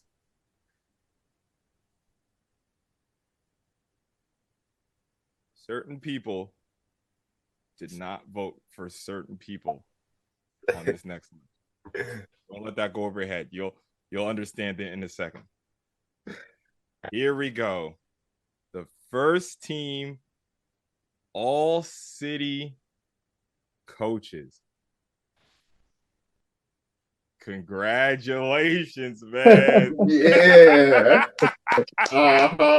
Big back. Oh, Big sweet. back. There it is. So technically we have a guest now for this portion of the show. Coach Mac, would you like to talk about your offensive prowess this season? Oh, my bad. Congratulations, my boy. So I just want to say before you get into it, Dre, I did not vote for myself. Yeah, Mac did Just not wanna- vote for He did himself. not vote for I himself, like that. I did not vote for myself. I voted for somebody else. But thank you. I thank you guys for voting for me, man. That's truly appreciated. And I want to say too, oh my bad. It was no favoritism with our vote with Mac. The amounts of points that Mac's teams have scored, the amount of great offensive talent that he had on his roster, the ability to game plan and out scheme other defensive minds in his games was what helped him get the leg up on this. I believe, if I'm not mistaken, he averaged about maybe 37 to 40 points a game. And just really impressive offensively. Like, I talk to Coach Mac all the time, and being somebody that coached offense back in my heyday, some of the things that I've seen Mac do schematically are like next level collegiate offenses. And yeah, man, the way that he brought that over to Sheepshed and got them over the hump from last year when they lost I think they lost the Eagle last year, correct? In the 2A chip. Yeah. So yeah, man, getting Mac back was a huge bonus for that Sheepshed program, and he did a lot with what he had, and he had a lot. So my bad, Dre. Look it's comment from APR. Look, backing out plays we didn't see on film. I got beef with Coach Mac right now. Nah, that's for real though. You should, bro. You should. That's what good coaches do, man. Absolutely. And we're going to give Mac his flowers in a second. But first, I'm going to go over to G. You definitely seen WC Bryant the most. Talk about Coach Vin, man. Yeah, shout out to Coach Donato. He's a gritty coach. He really believes in his guys. And as we can see, he's not afraid to put his guys all over the field to make plays. Yeah. Like he's not afraid to make things happen, shake things up. He's a great coach. I got to talk to him a few times. He's building a great program over there at Bryant. He's a great coach. Yeah, first playoff appearance, first championship win as well. That's fire. Yeah, super fire for Bryant. Touching the playoff, winning a chip. Yes, going all the way in their first appearance. Yes, sir. Listen, and one thing I want to say that was so impressive. My first time talking to Coach Donato was when we were doing the show. I think it was just me. It was just me and you, right, Jared? Yeah. It was just no, this. I think I know where you're going. I'll let you go. This is good. And Coach comes on. He's just like, "Yo, really appreciate all the work you guys do." 59 minutes and 42 seconds. We saw I forget the name of the play, but we saw this crossing route that Sheepshead Bay won. We saw they ran it. It was a mesh route. Excuse me, a mesh concept. Yeah. And we took it and we ran it against Eagle Queens. Yeah, that was crazy. Yeah. And I said, so I was like, Jared, keep going with this interview. Hold on. That was crazy. You said 59 minutes. It was 49 seconds. Yeah, there it is. the mesh. I mean, you talk about someone who wants to win. Listen, all these coaches put in so much work, but damn, I mean, beating Eagle Queens. Listen, I already gave you all this. We didn't see that coming. It was easily one of the biggest upsets of this football season, and I hate to do it to my guys at Eagle 3. I think in PSAL. That's a no-brainer, yeah. It was definitely one of the biggest losses this season for sure.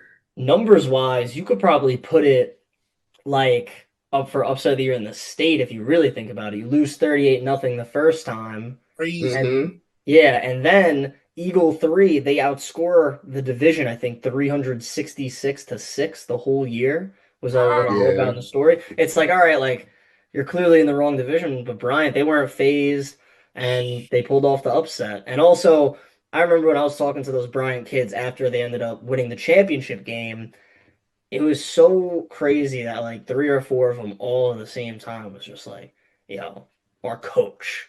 And just like gave so much praise to Coach Donato, whether it was off the field stuff, on the field, preparing. And I was like, wow, that's that's some amazing stuff. And yeah, listen, that game against Eagle 3, masterpiece for sure. Yeah. And listen, I'm actually gonna stay with Jared here. Defensive what's up, coordinator. Pierre? Sorry, he's in the chat. Yo, Jared be front. Jared be seeing the chat. Oh, Jared definitely see the didn't chat. see you there. No, I didn't even see. I didn't see what Pierre said until now. But that's the news day in him. Eagle 3, great team though. Talk about Coach Dennis Richardson and what that Patrides defense did this year.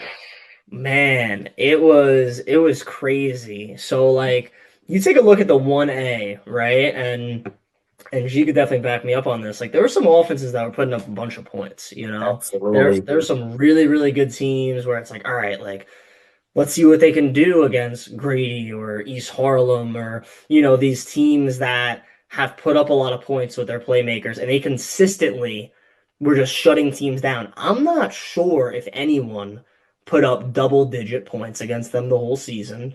I think they had a bunch of shutouts. I don't have the exact number, but they had a bunch of shutouts. And anyone who's in front of them, this Patrides team played as a unit and had a terrific season in a 1A division that, had some talent this year. So, big shout outs to them. I think it's well deserved because this defense was completely locked down, especially in the championship game. You're going against a kid like Cody Arvalo, who's just a playmaker, and you're able to at least limit him and force a bunch of turnovers as a team. All very impressive.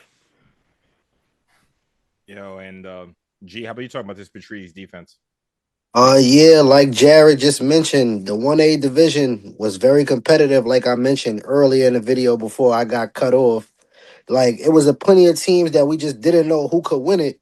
And every week, Patrides just showed that they just had that edge over every team week in and week out. We all know on our page at Hidden Gems, we try to do predictions. I thought a few games might be a little closer, but Patrides was just shutting the door on teams that I thought were a little bit well matched for them. So that defense in the championship, I think they had 3 turnovers, 2 in the red zone. Like they were just making plays all season, and it showed in the biggest game of the year. Absolutely. And I know you guys gave Mac your flowers. If you don't mind, I'll have my segment. Let me put it back on the screen real quick. Oh, I almost hit the wrong button. Lord have mercy, Audrey. All right. Where is it? Right here. Offensive corner of the year, DeAndre McFadden. Better known as Coach Mac. Listen, huge congratulations, man. Like the amount you work, and I'm not gonna talk about the conversation we've had on the side, obviously, but I just know how hard you work, how badly you wanted to come back into the PSAL, make an immediate impact. And I felt like for you, there was a lot on your shoulders too. You get Coop to come back. You have someone like Jacob Reed, someone that you know very well, and you're telling him like, yo, I'm coming back. We're going to win a chip your senior season. You know, this APR team that we haven't been able to beat, haven't been able to get over the hump, we're getting over the hump. Yeah. And the passion I saw from you, the passion I saw from your players, they believed in everything that you were trying to do. And it was just really just an incredible performance. And the thing that was so great about that performance is that it wasn't perfect. You know, punched up APR. Was it 18-0? Was it? Yeah. Then they kept punching back. Was not easy. They didn't fold. And you stayed with it, man. And you're more than deserving for this. You know, you and Coach Wheeler, you know, 2 young black offensive coordinators. And we do have to say that, you know, it's so awesome seeing you guys with the reins doing well. So, my guy, huge salute to you, bro. The floor is yours. Yeah, nah, just to piggyback off what you said, man. Kind of coming back and the school losing in the 2A championship. You could imagine kind of morals just being like kind of low at that moment, losing in the championship game. And then me coming back and then requesting to move up after losing in the 2A. People kind of looked at me like I was crazy. This is before any of the kids came back. I just wanted to move up to the 3A. And then Randolph. Last time I was in the PSAL, you know, we played Randolph in the semifinals. The News 12 was there. And they beat us. They beat us in the semifinals and then went ahead and played our boys and girls in the championship game and won by like 40. And going to that championship game and seeing Randolph beat boys and girls by that much, it just made me feel like, damn, like, you know, we should have been there. So coming back and seeing what Randolph had, I was talking to Jared, and you know, Jared was speaking high on Swazo, and they had Manny at quarterback, and then before that season, during the off season, they bring in the D tackle. He said they all bring in this big D tackle from Mount St. Michael, and I'm like, hey, I'm just sitting like, damn, yo, like, this guy, Coach Perlo, is just, yo, he's gonna make it tough. It's not gonna be easy. They had Zaire Jones, Rock. They had just so many pieces. So that was haunting me. It was haunting me, and I'm like, yo, you know what? I gotta get some of my guys back. And then I kind of just, you know, situations happened. It kind of worked out for me.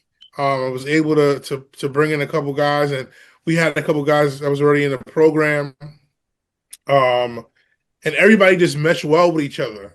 We had 23 seniors, so it was the older group. They came together. Everybody seen the vision. It kind of just was working. And towards the back end of the season, I was telling the guys, like, yo, listen, for those who was here last time, you guys understand what that feeling was and playing against Randolph. So for the last 3 weeks of the season, we were practicing just for Randolph, man, and we knew if we came over that hump, we would be good. And during the Randolph game, you guys were coming on the sideline. LJ was coming to talk to me. I'm like, yo, I ain't really trying to talk right now. E came up to me, gave me that. Like, yo, I already know your face, how you looking. I'm not even bother you right now. Like, I was just super zoned out, didn't really see or hear anybody. And it was an amazing experience. And I thank you guys for being there and, you know, making that game memorable. Me and Perlo, we can talk about it now. I think he's over it. It's a great conversation, man. Word. I don't know if he's over it, but if y'all ever do want to sit down and, you know, have a face-to-face conversation about that game, let me know. Yo, Dre, I'm sorry, bro, but yeah, call me and E. You know what I'm saying? Document that word. Yeah, that can go on our channels, man. Sage Media gets enough content from Mac and Ed. One last time on the whole, you know, coaches selection thing. You know, this might be obvious to some people, but it's really not to some. You know, good coaches make adjustments. Good coaches can adjust on the fly, meaning in the heat of the moment. You have a game plan that you've been game planning, let's say, for a week prior to this game. Things aren't going how they're supposed to go. This defense is making adjustments. This defense is playing out of the, you know, they're playing they're playing out of their minds. The defense right now, what are we gonna do? Good coaches make adjustments, you know. So going into that FJM APR game, I'm thinking about it like, wow, this is a game that like it can honestly go either way. I said to myself, I'm not saying Perlo didn't call a good game. I said either Perlo's gonna outcoach Mac or Mac is gonna come and he's gonna outcoach Perlo. And you know, Mac called a hell of a game, putting Coop at receiver. You know, a lot of people didn't expect that Coop to make those big plays he made. So it was just shout out to the quarterbacks too, E, for making those. Absolutely. That yeah, one of those passes that Fatback threw. Yeah, Fatback threw, yeah. Was a great ball. Yeah, shout out to the quarterback play as well. Yeah, but good coaches make good adjustments. So great job, Coach Mac, man. We proud of you. Keep it up, bro. Appreciate you, Mac. Congratulations. All right, back to work. We got some offensive linemen to talk about, my boy. Oh man. Let's move on to the offensive linemen to talk about. Oh Mac. Man, this is a special group, man. And when we was putting this group together, super tough. I'm familiar with most of these guys on this list. Starting with Bobble, Charles Tingling Jr. Super solid kid. He was talking. Yeah, he was talking about it earlier. Or one of you guys talked about this senior class that's leaving the PSAL.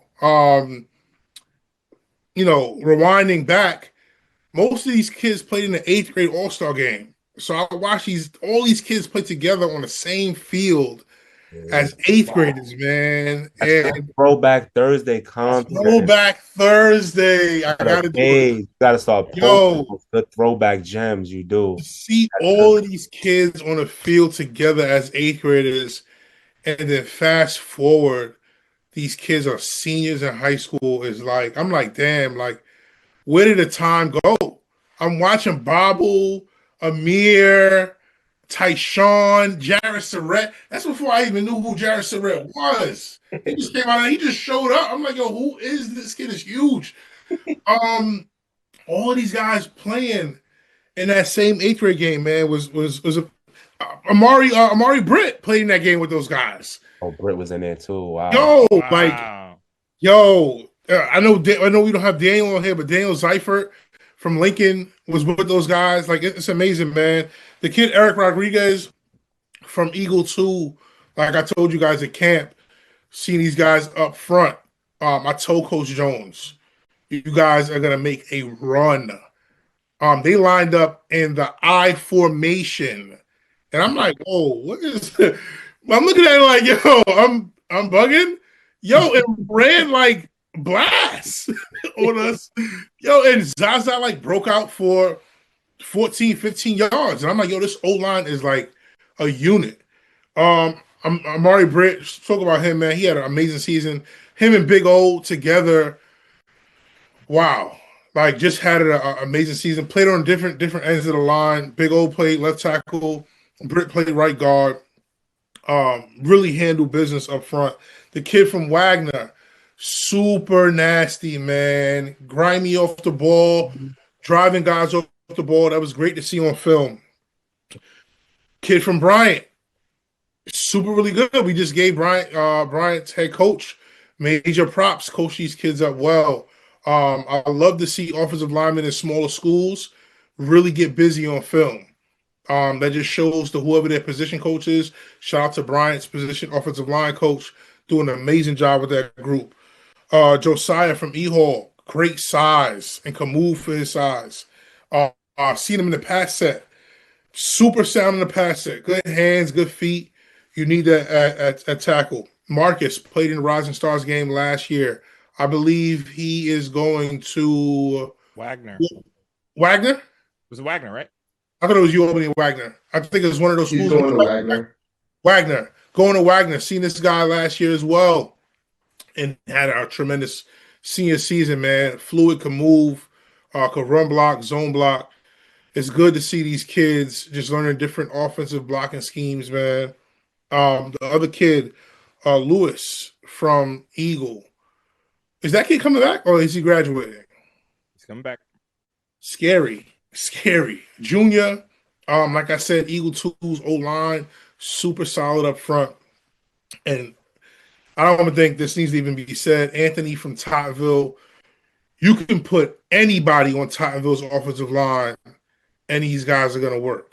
Year to year, since I've been playing in the PSAL, these guys have always been solid up front. These guys will have kids that's 5'4", 5'7", blocking defensive tackles at 6'4", 6'5", 310. They don't care. Yo, those Tottenville O-linemen air. They be 5'6". I be like, yo, it's no way they just trotted out that O-line when four of the kids are 5'7" and 5'8". Yo, and they get crazy. They do. I know you, So right? well coached. Yo, 5'7" Italian at a block whoever. yes. He's blocking whoever. You killing me. Yeah, real. Not lying. They are gritty, man. Shout out to that O-line coach, because I've been said that, like Max just mentioned, year in, year out. Tottenville's trenches, they don't lack. And he need to get a coaching job somewhere, like a college do. coaching job. No, seriously, LJ, seriously. He's really good. Yo, I've watched, no lie, and this is no shade to Tottenville's offensive coordinator. I've watched Tottenville run power 6 times in a row. Like, they're like, we're not even trying to like throw the ball and get cute. Like, just stop this first, and then we can move on after. It's crazy, man. It's crazy what they can do. Yeah, man, listen, just so much talent at Tottenville, so much talent on that list. And before we keep moving, definitely looking for some feedback. Let me know how you guys are feeling, sitting at home. Hopefully you guys maybe got it on the TV, hoping that your name comes up. I saw Coach Jarrell say it earlier. He was like, man, I feel like I'm on waiting to see my name come up on one of these lists. Yeah. Hopefully you guys are really enjoying this, It's really how it used to be back in the days, Dre, and it's a blessing that we bring in this atmosphere to our city, man. You sit. Yeah, wow, I didn't know that. Waiting. That's what he mentioned. So it used to be like this? It was a selection show. It was usually at Stuyvesant, and they would announce kind of like what we're doing, but ours is way better, though.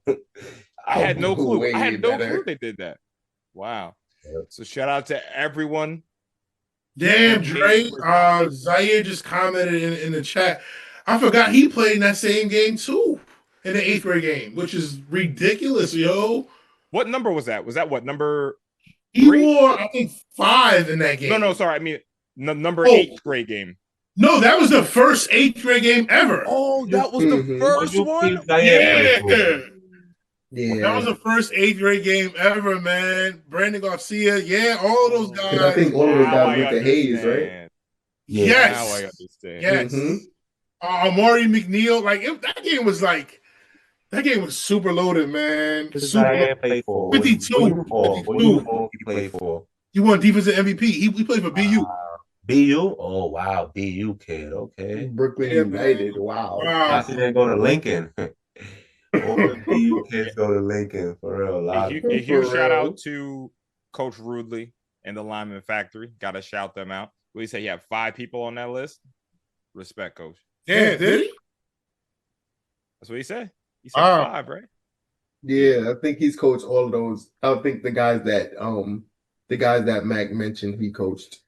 Gotcha. Yeah, he played Coach L, man, for sure. All right. Here we go. First, all city lineman who's on the list. Eagle Brooklyn's offense was amazing, and Luis Teneo led the way in the trenches for the Eagles as he delivered some monstrous blocks this season, as he was a huge reason for Eagle Academy's constant ability to score in so many different ways, as Teneo was ferocious in the trenches, winning so many individual battles, doing the dirty work for Eagle in this game against South Shore. Look at this pancake block there. And against Brooklyn Tech, Teneo was a difference maker, owning the line of scrimmage for Eagle Academy, and he could also do it in pass protection. He does it there against Curtis, and look at this play, giving his quarterback Aaron Smith plenty of time for that touchdown pass. Luis Teneo, man. Yeah, man. Wow. Guys, I want to take this one because, I have a privilege of, I'm around the program very often. And, I root for everyone, but, man, I root for this kid hard, man. Luis deserves all of the flowers, man. Listen, I know the sliders, the this, the that. Martin Compliment, Josiah Brown, this, that, Zaza. Man. Up front, Luis Teneo, tenacious. And I remember seeing him last year after they lost to E-Hall in the first round, and he was really upset, man. And I told him, I was like, yo, come on, there's only one way to fix this, man. Gotta commit from day one. And you all saw it. Luis played every snap last year. If you told me he would be the first all-city lineman this year, I say, damn, he really took my advice. Man, love that kid, man. Huge congratulations to Luis Teneo. Anyone else? Yeah, I just want to, I know we weren't mentioning the, I remember you said earlier, you had a Luha. Non-league. Yep. Yeah, but just very active, man. Just a very active lineman. He's the type that I feel like he'll pop out on film because of how athletic he is. I feel like an offensive coordinator, Matt, can tap in with this comment too.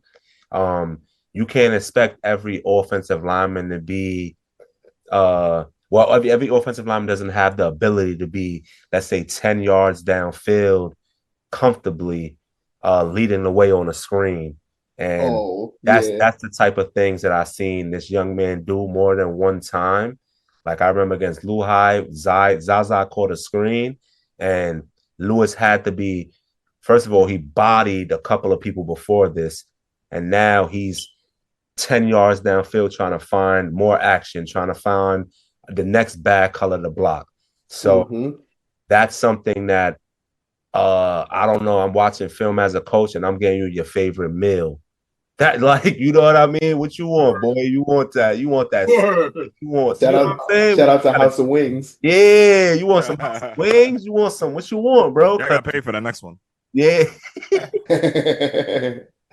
But very active, and great energy as well, and a great kid, like you said, Dre. Very good personality on this kid. I see a few Eagle guys in the chat. Did Luis play youth football? Please let me know. I'm actually curious at that. And again, something that Chase put. I was just about to say that, Dre. I didn't think about that perspective. What Chase said. That's a great comment. Yep. Yeah, you're going up against Chase Heisen, Nate Ellis. You're going up against, Sincere Hester. Wait, you said he was a running back? Running back for you football? Nah. What? They said he was RB1. Crying. He was RB1. Yeah, that's funny. Zod trolling right now. He was a power back. He was a bruiser. Nah. Full back. Yeah. He moves well. He boxes. Yeah, I can see it. I can honestly see it. But I did not expect the Bombers. He played for the Bombers. What? He said quarterback too? No. That's fire. Y'all lying now? I can't trust you kids. I don't know what's going on no more. That's fire. But no, dude, huge congratulations to Luis Teneo, man. But listen, There's quite a few other spots on this list, so let's keep it moving. Who else is on the first team offensive lineman list? We'll stay in Brooklyn as Marcus Jean-Baptiste of Erasmus Hall had a tremendous final season of high school football, as he's going to get involved in the screen game here with a punishing block against Curtis. And in this battle against Lincoln, it's safe to say he won this individual matchup, pancaking his defender far away from the action. And against Tottenville, Jean-Baptiste, look at his feet driving and being able to put a defender to the ground. He did a tremendous job protecting Kendu Brown's blind side the entire season. Jean-Baptiste also was great in the run game, as he had a very good season. Congratulations. That first clip. Woo. Yeah. I remember seeing that live. That's when you thought you was about to make a play. Defender. Right? Mhm. Thought you was about to make a play. Hold this. Yeah. Thought you was about to make a play. Jared, how are we talking about this player, man? Yeah, no, Dre, when you put that video together, and like especially like how you slow it down and all that stuff, I was like, man, like he really brought the pain. But listen, he did a good job. I could see why multiple Division I schools were very interested in him. He's got good size, but he also plays hard, plays well. Yeah, he had to protect Kendu Brown's blind side, and he did a good job at it. And listen, he had a great season. And this Erasmus offense scored every single game, right? We love to talk about the skill players, because why wouldn't we? But the offensive line did their job, that's for sure. And Jean-Baptiste was a big part of it. Wagner, right, Lincoln? Yes, he is going to Wagner. Yeah. Correct. I think Albany also offered him too. Yeah. And I believe Albany and Pace. Yeah, he got attention for sure. Congratulations, man. But let's keep it pushing. Who else is on this list? We're headed back to Sid Luckman Field as Charles Tinglin from Erasmus Hall is NYC Media First Team All-City. And in this game against Wagner, look at Tinglin as he's going to take the defender and push them all the way past the 20-yard line on that play. And in the championship game against Tottenville, Tinglin came to play. He was paving lanes for a very successful Erasmus run game, and whether it's getting to the next level with his strength or his footwork and ability to win those wars in the trenches, Tinglin was reliable for Erasmus the entire season. What a year it was for him in E-Hall's championship run. Mr. Tinglin! That don't even sound right. His name is Bobble. His name is Bobble. Yeah. Yeah, Like, probably, yeah. What are we doing? LJ, take it away. Talk about these two players first. Bobble first. So Bobble was probably one of the most hardworking athletes I've been around. He kind of plays with a chip on his shoulder because he knows that he's not the tallest of linemen. But Bobble has a heart of gold. He's one of the most intelligent, one of the most confident, and one of the most dedicated players that I've had the honor of being around. I'm super happy for him. He's going to be going to LIU. So I'm super happy for Bobble. I wish Bobble nothing but success.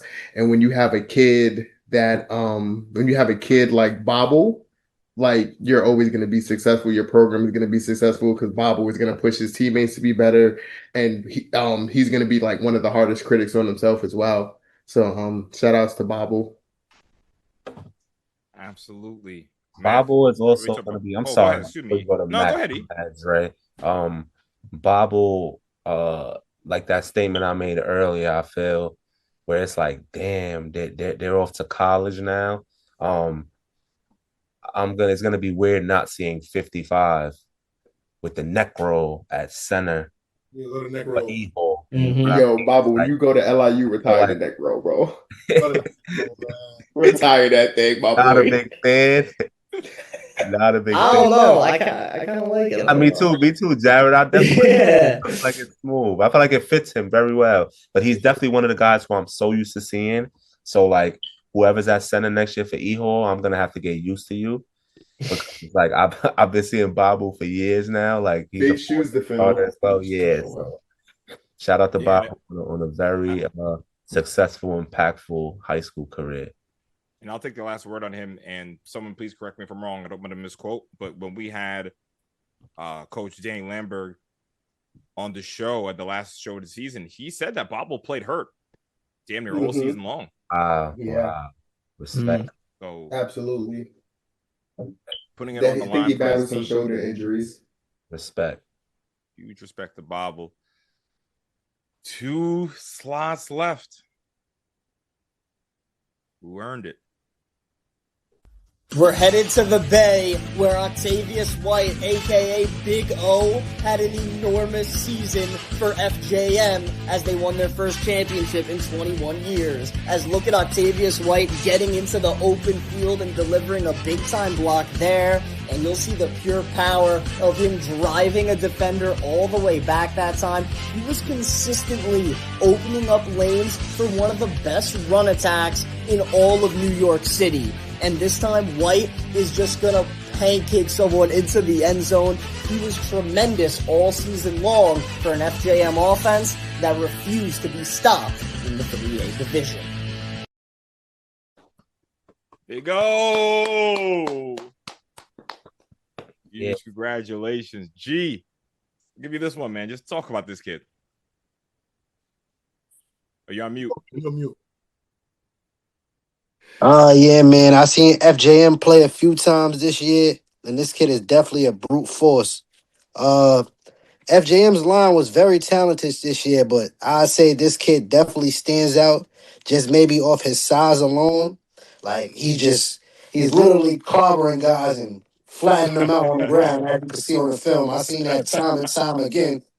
They have many different running backs, and it seems like no matter who's back there, he's just gonna clear the lane. They know they can run through that left side, and running backs are gonna go untouched for a good 40, 50 yards sometimes. So shout out to him and his bandmate on that left side. They definitely worked this year. Congratulations to him. Yeah, Jared, I'm just going to throw this one to you. Again, it's a pretty good prospect out of PSAL, man. Dude, great prospect. I mean, listen, he's big kid, moves well, also has terrific grades, if I'm not mistaken, correct, Mac? Yeah, 3.8 GPA. Yeah, I was gonna say, 3.8. Yeah. yeah, Beautiful. gets it done in the classroom. Also had the privilege of interviewing him. Great kid. And yeah, he was impressive. I remember actually looking at his junior tape, and I went to Mac, and I'm like, man, like he had quite the junior year. Like this kid's pretty good. And then to see him elevate his game to a first team all city level, that's amazing. And that's what it's all about. He had a great season, won a chip, and yeah, I'm excited for his future.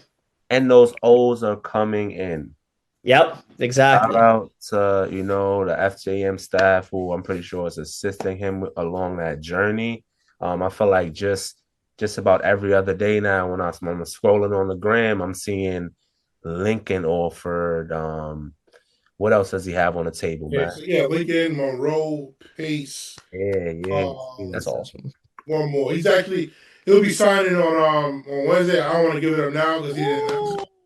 But he'll be signing on Wednesday, man. He's doing That's that. exciting.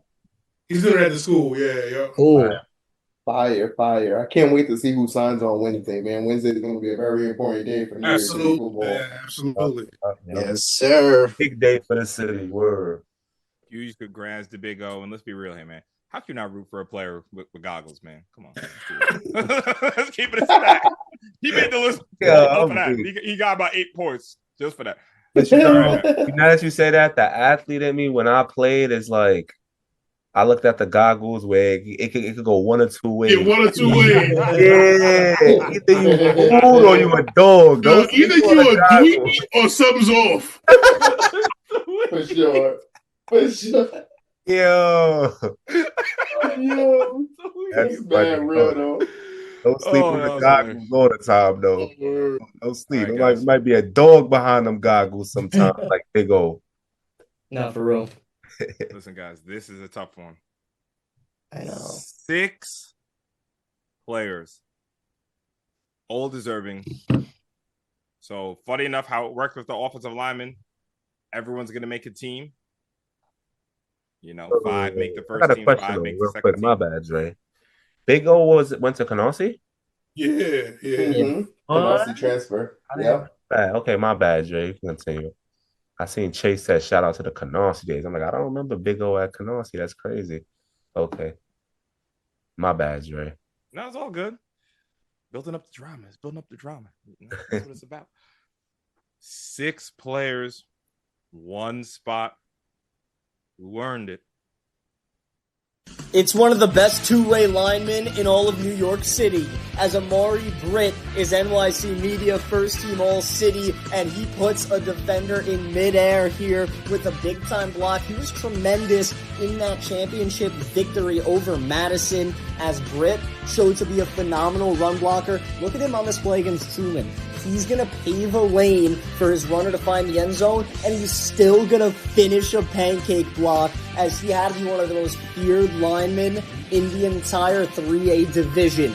As Britt had a tremendous senior season, FJM kept running behind him, and good things happened. Yeah, Brett. Shark alert! Shark alert! Shark alert! Yeah. Shark. From a pure strength standpoint, I mean, it was pretty crazy. Back. The floor is yours. Start with Amari Britt, man. Oh man, yo. He just made things easier on the offensive side of the ball. Knew the concepts, got the playbook quickly, was able to help some of the other guys. Just an overall leader, quiet leader, not too vocal. He'll speak when he needs to speak, and just play super physical. The kid is crazy strong. You can see his build. If you ever seen him in person, he has like crazy calves, paws. Yeah. Just amazing athlete, man. Can move, plays D line, probably better than O line. Both sides of the ball, man. He stayed on the field. He was a huge piece to our team this season. Paired him with Big O. Both of those guys on the same O line really made things easy, man. And you could just see in the film, he was just laying dudes out. I mean, he had maybe a 4 or 5 minute tape, offensive tape of doing that stuff, man. So I'm super proud of Britt. He may be going. I think it's up between Pace, Brockport, Nice. like 2 or 3 other schools. Nice. You know where I'm gonna tell him to go. Facts. Listen, LJ. I had the same suggestion, man. I ain't gonna lie to you. Great time to be a golden eagle, man. Yeah, young bro. Yeah, man, for sure. I just want to say one thing about Brett, man. He's just a kid who, from when I first seen him, it might have been not for nothing. It might have been his freshman year when Sheepshead had the running back number 3. I'm forgetting his name right now. The shifty running back. Coop was a freshman. Yeah, Coop was a freshman. But I'm like, yo, who's number 71? Like, word. But like you mentioned, Mac, Britt is a guy who, I feel like coaches will love you. It's like, bro, I both sides of the ball. You know, I can use you. You're not complaining. You know, some of these fat boys, oh, I'm not playing O-line. It's like, bro, go on the O-line, bro. Like, you're an O-lineman, bro. That will piss me off as a coach. Like, you're an O-lineman. He's willing to play both sides of the ball and very productive at a high level on both sides of the ball. But Britt was a guy who instantly stood out to me. And I said to myself the first time I seen him, like, yo, this kid can play 4A ball. So, you know, shout out to him for trusting his journey and staying at FJM and going out on top, you know? Because I know if I was a 4A coach, I'd have been like, yo, Britt, like, yo, what's up, man? You'll fit what we doing over here real good, you know? Yeah, we'll get you a couple O's over here. So. You know what I mean? I'd have been telling him all that good stuff, LJ. So it's like sticking with his guys over there at FJM and going out on top as a champion. You know, can't wait to see what's to come for him. Yeah, man. Listen, I see some people in the chat, you know, Philip, Eric, you know, this list is so hard because, they discriminate against offensive linemen. There's no stats. So you're just watching. And all of you guys are absolutely tremendous players. Philip, I know when I was talking to coach, he was waxing lyrical on how good of a player he is. Pretty sure Philip has some offers, some people knocking on his door. Absolutely. Eric, oh God. Eric. Technically, no lineman got snubbed because y'all made the second team, so y'all didn't get snubbed. You probably didn't make the first team like you wanted to, but I just want to urge players to keep in mind their overall records when it comes down to this as well. Like, you could be the greatest player in the world, but as to me, if you didn't help your team win, then that plays a part in our voting or in my voting. So I'll speak for me. Yeah, everyone has their own how they look at it. Again, we always post how we vote. We have different categories, stats, eye test, and big game performance. Big game performance. What is a big game? When you're up against a team, a fellow playoff team or a playoff team. So these things, of course, FJM making the run and just watching the film. These guys are just tremendous players. I see you in the chat, Phil. Really appreciate you, man. You've been in the chat for a minute, man. You've been waiting very patiently, man. Yeah, and Phil, you a dog too, man. You should have some D1 offers coming. Honestly, like there's no shade to you. It's just the production around based on what you did. Yo, let me tell you something. Wagner was fun to watch. They were competitive this year. Shout out to Coach, man. Yeah, they were competitive, and I think they have some good things going with that program. They just got to keep putting in the work and hit the recruiting cycle a little bit harder. Hold on, look at Makai campaigning in the chat. We already voted, Makai. You don't got a campaign no more. That's from my guy. Bragged it. You gotta love that, man. Ed ain't lying. He's not lying. What is he talking about? Yeah, I don't know what he's talking. Ed is not lying. He's gonna be a brain surgeon that'll make the cut. It's crazy. Yeah, it's a real exclusive list, man. I don't know how PSAL came up with their stuff, but a lot of hours of film went into this. So we're not those random guys in a suit and a tie pulling names, man. Yeah, or asking for opinions. What's going on? All right, y'all. Everybody share out the link. Like the stream. Yes, it is time for the offense. Yeah. Time for the playmakers. Hit the guys in the group chat. Yo, they about to talk about offense now. Yo, they talk about Mac and Ron Jones for like an hour. Yo, we waited 2.5 hours for this. Yeah. Put up the weight, man. Jarrett. Put up the weight, yeah. Do we even need to sell this list? I was gonna say, we really don't. I'm gonna pull it up on my phone just for a little bit of a better look. Oh yeah, okay. I see it now too.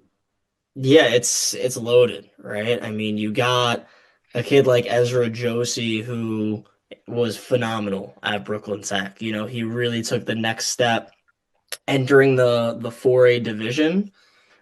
He was really good. Juju Lindor was awesome at Eagle Academy. His measurables in general are, eye-popping. He had a phenomenal season. Nick Constantino of Tottenville. The Pirates, they passed the ball more. He was their guy. And it felt like every big game like Tottenville had, Constantino did something, super special. So that was really fun to watch. How about Gavin Pelzer, man, from Madison? He was just a sophomore. Talk about a breakout season, bursting out onto the scene. Pelzer did that a ton, which was really impressive. Down below we got Adrian Antoine of South Shore. What a season he had. And honestly, what a varsity career he had, I should say. I believe it was a 4-year starter for South Shore. So, he was a tremendous athlete for them. And yeah, just a pretty loaded list when you look at this from top to bottom. So I'm really excited to get into it. Yeah, I want to give a special shout out to Mr. Kasir Wright and Sandro Patella, man. Oh man, yeah. This list, Sandro. I spoke about him on the podcast a few times. I watch this Wagner team. I see this number 6. I'm like, yo, this number 6 is running down the field every time I look. Offense and defense, man. Tremendous player. Pretty sure Sandro's a junior, so he'll be back. Really excited to see this player. And Mr. Wright, if I'm not mistaken, led the two-way in touchdown receptions. Kasir Wright led the PSAL in touchdown receptions. About that 2 years in a row, right? 2 years in a row. Yeah, 2 years in a row, yeah. I was familiar with your game. That's my fault. That was disrespectful. Come on, Kasir is my guy, man. I love Kasir's game, man. I ain't gonna lie to y'all, man. Kasir is one of the ones. If he was in the 4A, yeah, man. Yeah, shout out his loyalty too for staying with Coach Pierre and Eagle 3, because I'm pretty sure he gets a lot of DMs saying, "Hey, come over here. Like we could do more for you over there." But he's a super loyal kid, so shout outs to him. But yeah, man. All right, here we go. Maybe Ed had a point. Maybe it is harder to become a brain surgeon than to make this list, because only 3 on this one on the first team. Let's see who got that first spot. All-city wide receiver. It's Nick Constantino of Tottenville, and the talented junior had a phenomenal season with the Pirates. You leave him in one-on-one coverage, dangerous things could happen. He'll go up and get it against Lincoln for one of the best catches of the season, and Constantino also can make so many difficult grabs. He's able to hold this one in downfield, and against Eagle Academy, look at the route. Constantino is gone, and he's going to hold this in. He makes the adjustment to make sure the ball is his, and against Erasmus Hall, Constantino, a difficult catch in traffic that time. He was so talented when it came to catching passes downfield. He does this against South Shore too, breaking a tackle, big time speed, a huge play for Constantino there, and another long touchdown in the championship game as Constantino had a tremendous junior year. Nick Constantino. Oh man, we all could probably say something about this kid. So yeah. Who wants it first, man? I started. Jared, go ahead. Oh no, Jared. Go ahead, Jared. Oh, sorry, E. No, E. Go ahead. No, I was you go first, E. I mean, yeah, for sure. I always it's crazy he's about to be a senior, first of all. Like we gotta slow down. But yeah. I remember seeing Constantino when he was a freshman with the core that Tottenville has had, with Tyshawn Bent, Corey Brown and company, but they were mixing him in the offense. And I'm like, yo, this shifty kid right here, gives Tottenville another weapon that's scary, So I'm seeing that they're giving him little jet sweeps, little screens, just trying to get the ball in his hand so he could do what he do. And I'm like, yo, this kid right here can make plays, So now fast forward and now to his junior year, I'm like, yo, this kid is the best receiver in the whole league. Like he made that jump, I ain't gonna lie to you. I agree with you, bro. He was my, I don't want to put out our score system, but he had the most points for mine for sure. Bro. By a lot. He was having his way, So shout out to the other great receivers we have in our city. But Nick was kind of the one who stood out the most to me. And it's going to be interesting to see how Tottenville decides to use him going forward, with McGuire out. And I'm pretty sure his role is only going to get bigger for his senior year. So I'm looking forward to see how Tottenville uses him. But this kid Cabal, man, he's a dog. How about you talk about Nick, man? Just a phenomenal kid, man. From his route running ability to him not being such a big guy, but still willing to go up at any time in the air and go up and get that ball. He Yeah. just every time I seen him, he's just made plays. Whether it's a deep ball or like TYJ said, a jet sweep, they just know he's one of them guys. We got to put the ball in his hands, and it's scary that he's a junior because based on what I've seen, I don't know how much more he can do going into his senior year because he's already shown so much. So shout out to Cons, man. Very special kid for real. And Play some more I wanna- defense. That's what he's gonna do next year. So I yeah, see they started to mix him in a little bit at DB. he'll come up and hit somebody too. yeah. Mm-hmm. We're gonna see him more at DB Sure would. next year, I'm assuming. You guys don't mind, let me step in because if you guys are fans of the show, come on. You knew Nick Constantino was going to be first team. You know, that's one of my boys right there. Love how this player plays. And the point I want to make is, you know, we live in 2026, the era of Chat GPT, YouTube, all these things. The answers are there for you. You have to look for them and you have to pay attention because it might not just be in black and white. It might not just be Chat GPT giving you an answer. The reason why this kid, Nick Constantino, is so good is because the work he puts in. It's because of how he thinks about the game. Where are the answers? Just watch the tape, watch the interviews. When I interview Nick, and I ask him, I'm like, Nick, third down, it is always you. I'll let Matt come in a second, right? It's always you. I know it as a broadcaster. Mac knows it as a coach. Why does it keep happening? Because of he knows, like when he sees the leverage, he looks at Justin McGuire. He says, "Yo, see how he's lining up?" Just say, "Yeah, that's barbecue chicken." And that's the work the two of them put together. That's the work he puts in. He's a student of the game. And again, they're high character kid.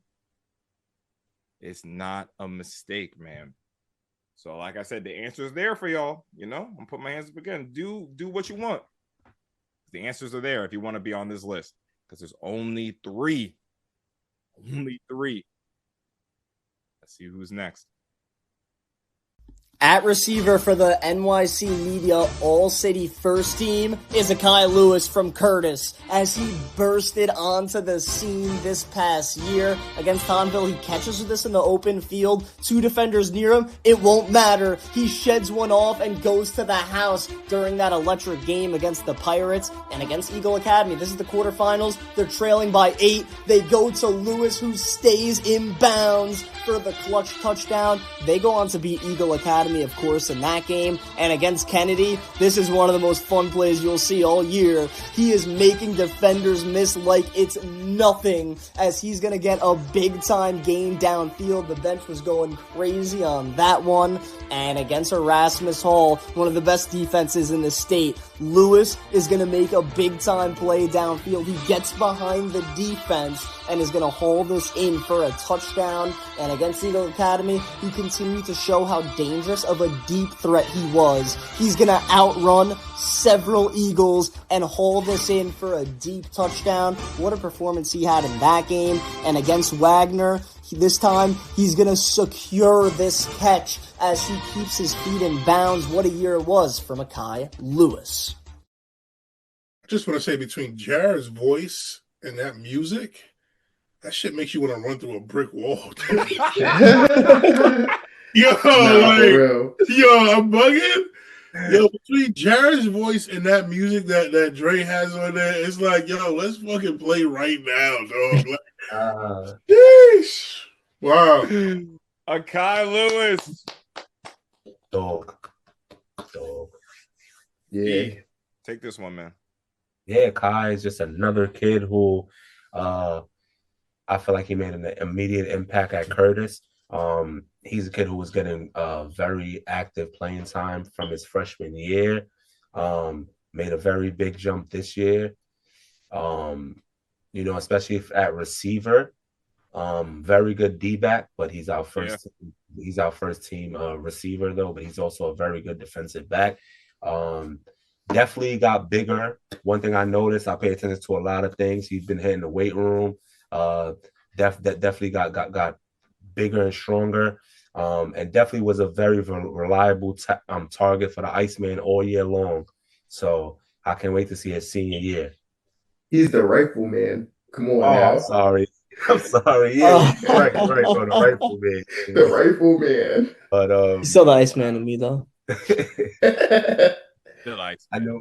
Yeah. I know for a quarterback, knowing a certain target is reliable.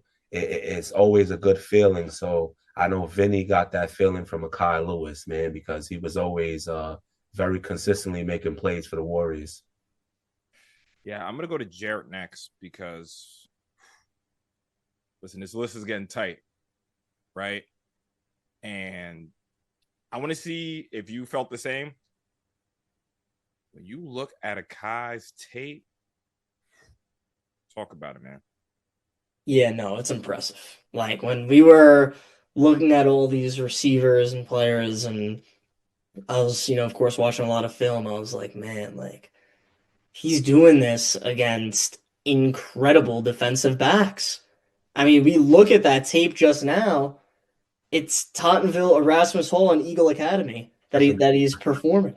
And he's doing it in a variety of ways, whether it's contested catches, blown by the secondary, taking short passes, and all of a sudden he's making people miss and he's doing his thing, staying in bounds, making those tight catches and doing it in clutch moments. I mean, listen, Eagle Academy had them on the ropes, 18-10. Like, I had a feeling Curtis could come back, but I'm like, someone needs to make a play. Kyle Lewis was that guy.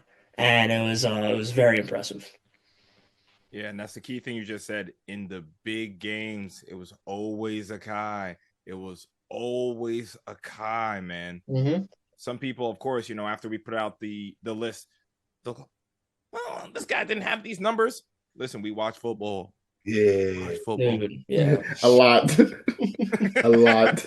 Like, stuff like that matters, man. That's Mr. Controversial right there. For real, though. I gotta understand. If I didn't see it, LJ seen it.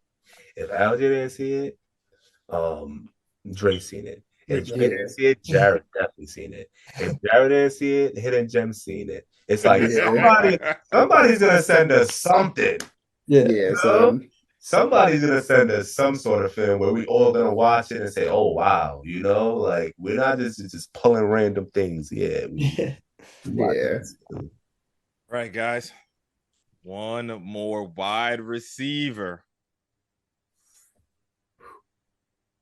Let's see who it is.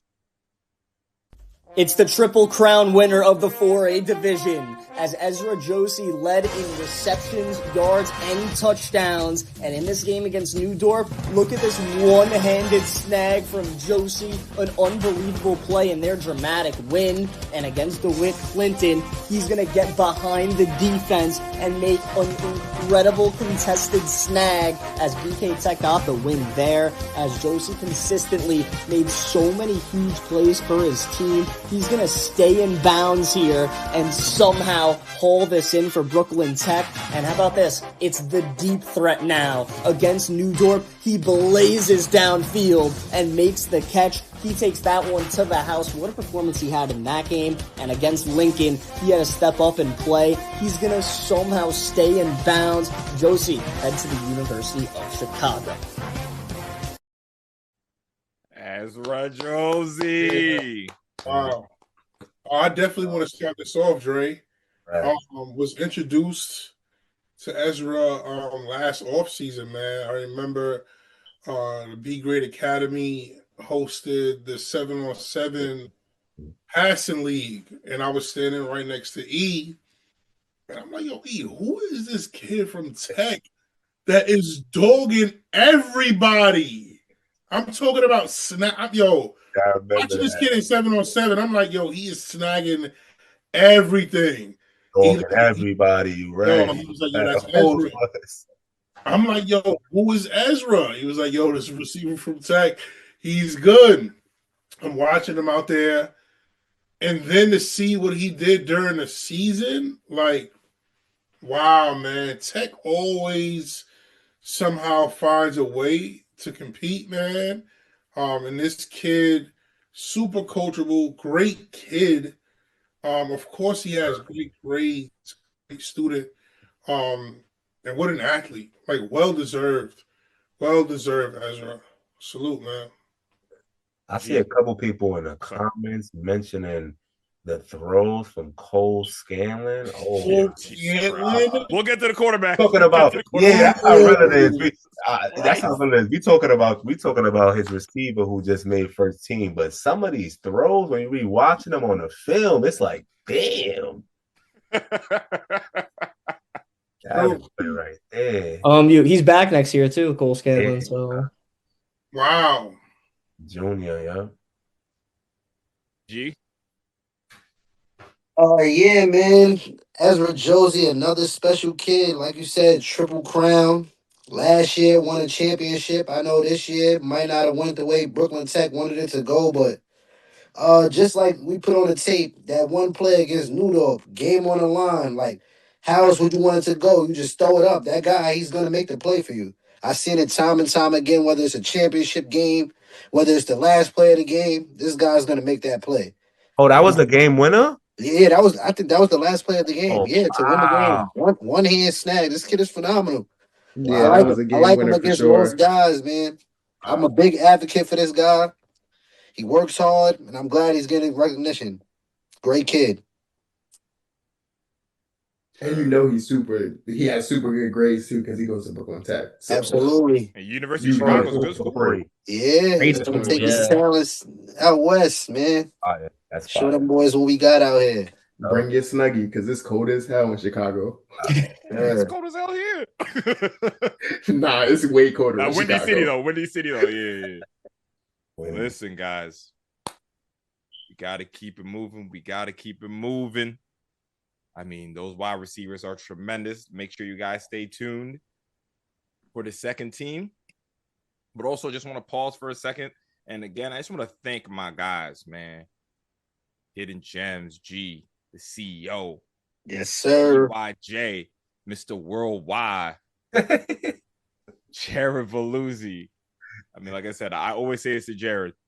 I appreciate every show, everything I do with Jared now. So I know our time is limited because he's out of here soon. We already know that. We're gonna see him on CBS. I don't know about all that. I appreciate it though. For real though. Trying to get mad things with Jared this year. You know what I'm saying? Our time is limited. Be honest. LJ, I mean, come on, man. You know, the work you put in, you know, helping me out with all of the logistics, you know, the graphics, man, you know, the best in this city. Do this. Anytime, brother. Anytime, man. I appreciate you as well. You know, the perspective you give, you know, how you add to the conversations, man, you know, it's incredible, man. So really appreciate everyone here. Make sure you follow everybody. Likewise. On Instagram, all their socials, you know, all the work we do is tremendous, man. And so shout out to everyone in this chat. Excuse me, in this. Forget the chat. We talking about you, man. Shout out to us, man. Yeah. If not us, then who, man? Word. All right. 3 more position groups. Whew. Yeah. LJ. Yo. Running back. Running backs. Oh man, hold on. Let me pull up the list on my phone as well because I can't see it on that small screen. Something I learned. Yeah, it's hard to read. Honestly. It's mad hard to read on that screen. I have it on a screen so I can see it. But yeah, if it's on a computer laptop, it's probably hard to see. All right, man. So running backs, man. I feel like this was a great year for running backs. We had running backs that came from nowhere and had productive seasons, and then we also had running backs that proved why they were one of the best in the city. this is always a soft spot for me. I played running back in high school and in college. So naturally what I'm looking for in a running back is toughness. I'm looking for somebody that can block, on pass plays. I'm looking for somebody that can catch the ball out of the backfield and somebody that just has like a relentless drive to not be tackled. I feel like I don't want to give it away. I feel like last time I gave the intro before the before the topic, I kind of gave out all the votes.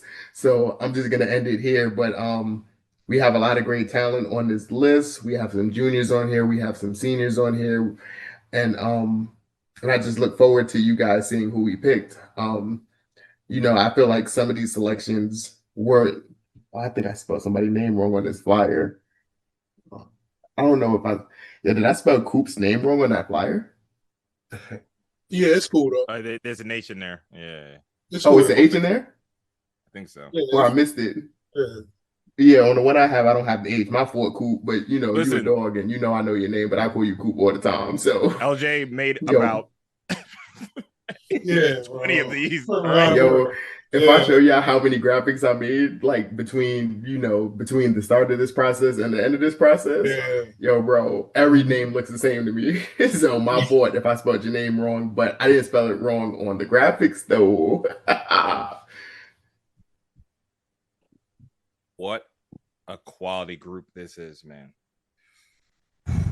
Listen, it's getting late. This is money time right now. Running backs, athletes, quarterbacks. This is a group for real. Yeah. Let's get into it. For the second straight year, Tyshawn Bent is first team All-City, and he capped off a legendary career with Tottenville.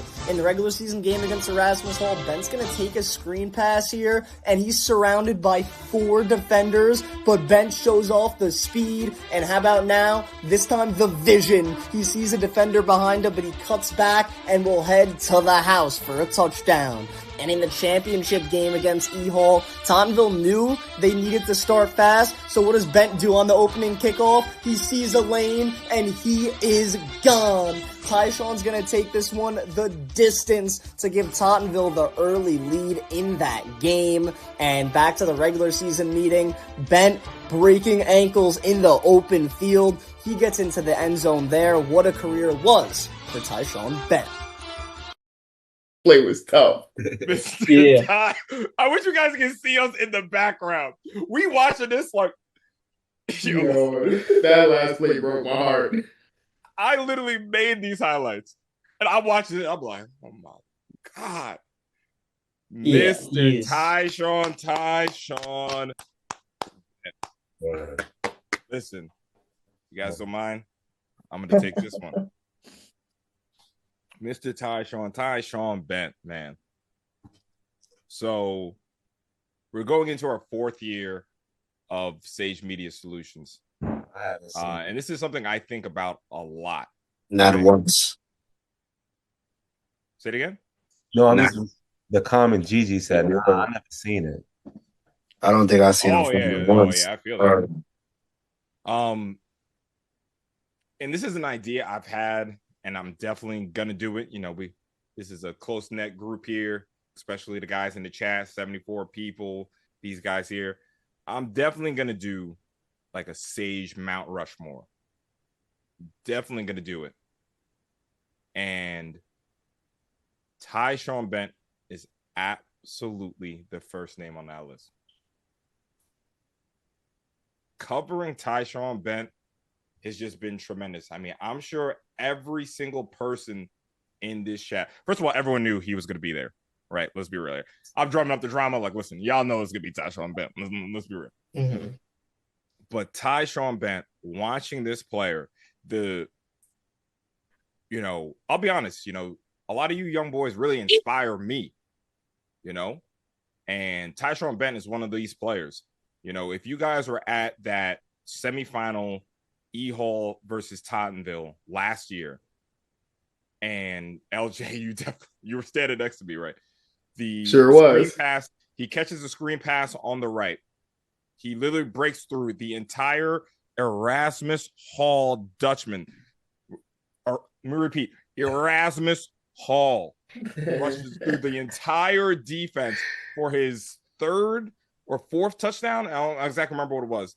But the thing after that play is Tyshawn could barely breathe after that play. You know, I remember Nick Collins went to jump on him, probably do the dance or whatever. And he was like, oh, Tyshawn really can barely breathe right now. And, you know, of course, you're a media person and you're unbiased.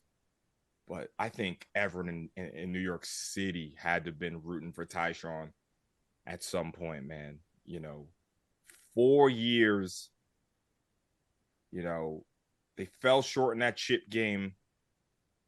Let me tell you something. Tyshawn Bent, he beat your team. Okay. Definitely beat your team. So congratulations to Mr. Tyshawn Bent.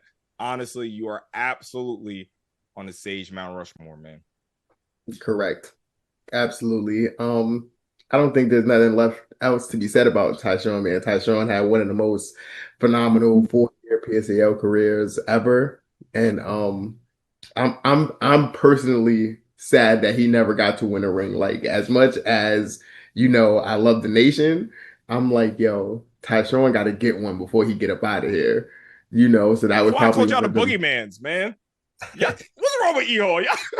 The story was too good. Yeah, I hate it had to be Ehor that he ran into, because if he would have played anybody else in the city, I guarantee you Tyneville would have won the chip, you know. So I hate it for him. Zebo the chat. He said, you have to show me getting laid out. Nah, you should have never got laid out, my boy.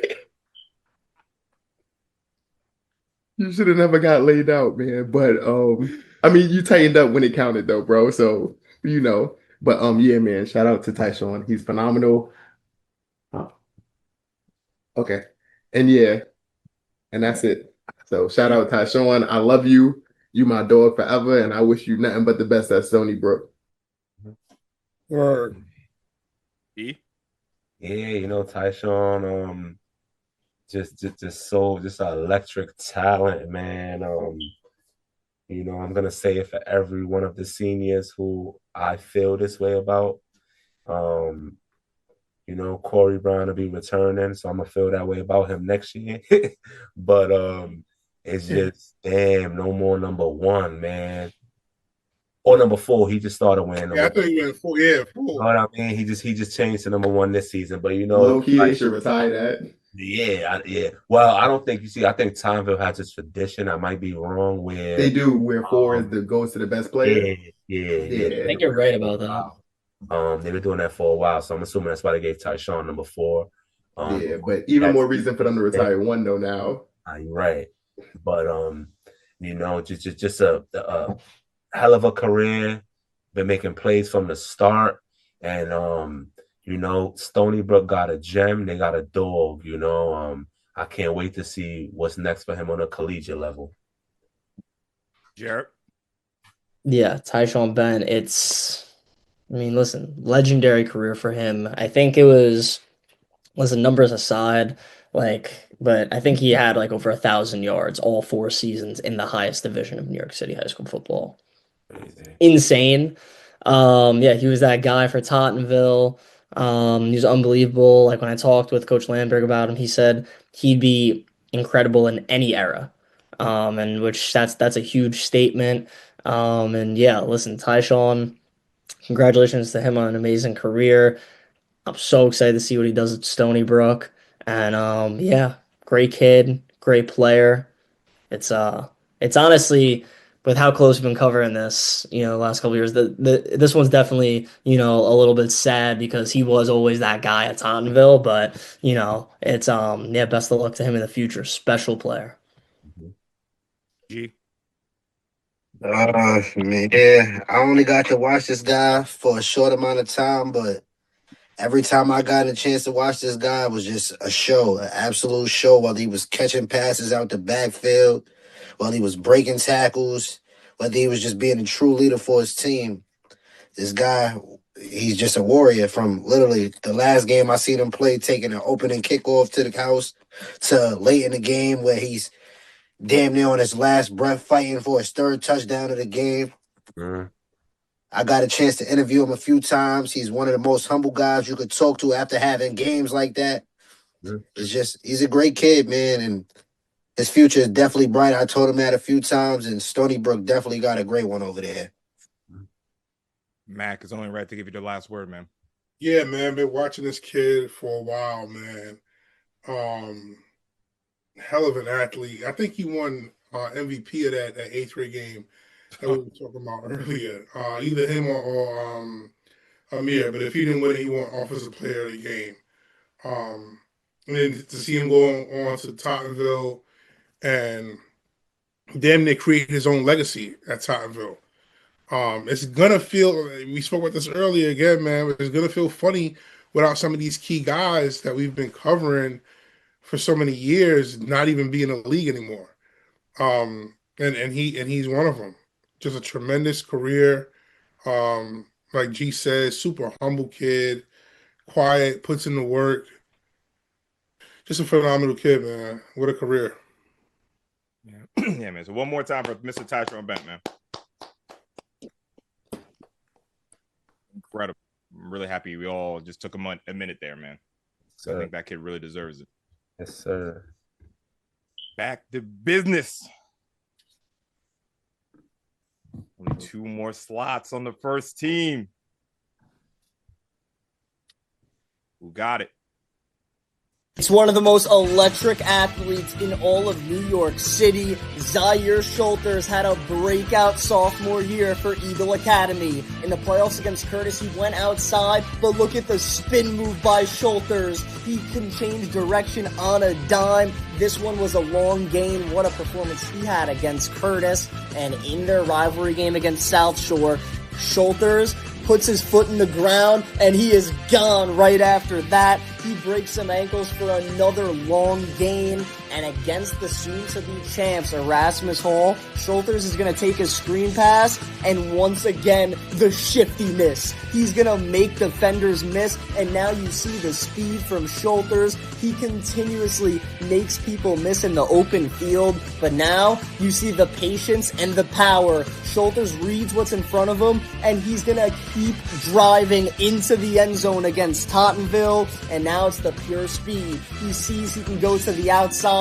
and Schulters will not be caught against Kennedy. He had a terrific performance there, and the PSAL, they have to deal with him for 2 more seasons. Yo. Just what Jared said at the end.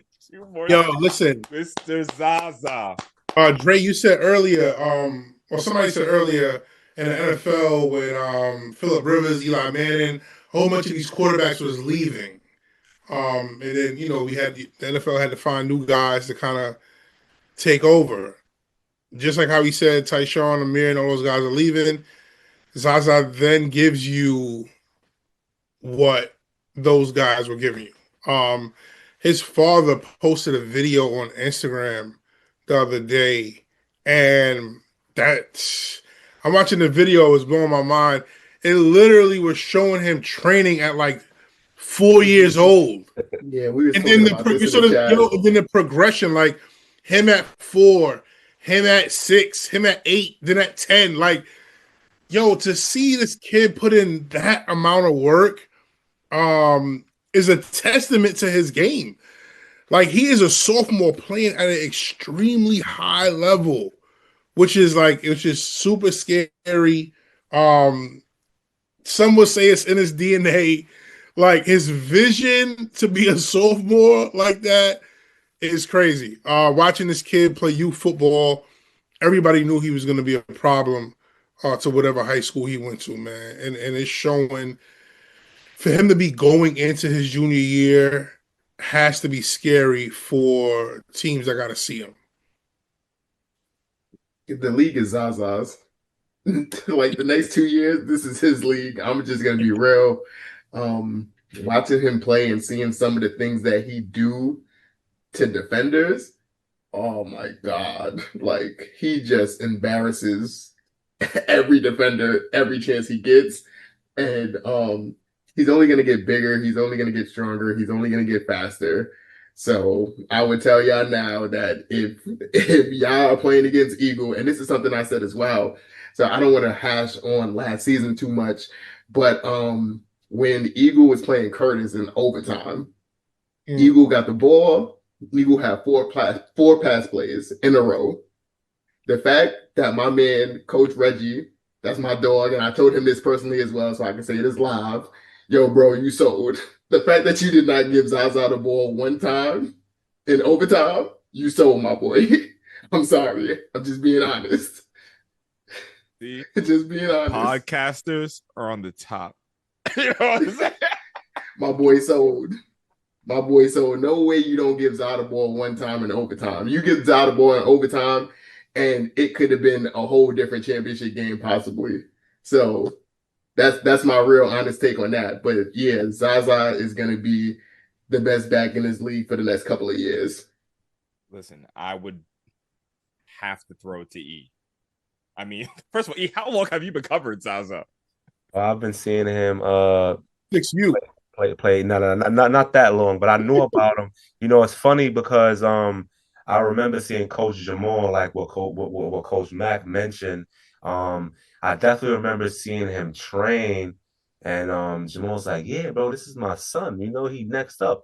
And then I'm seeing Za had to be maybe like 6 years old, no exaggeration, and you know, just his coordination, and you know, you're not gonna see a 6-year-old doing certain footwork drills the best way, but when you see certain coordination and his work ethic, it's like, yo, he's gonna be a problem, you know, because your average 6-year-old wasn't doing the drills that Zaire was doing at 6 years old, you know. Mm-hmm. So it's funny this year where you know, he put himself on a map this year, and it's people like, yo, this Zaire kid, where did he come from? This, that, and the third. He's small, he's that.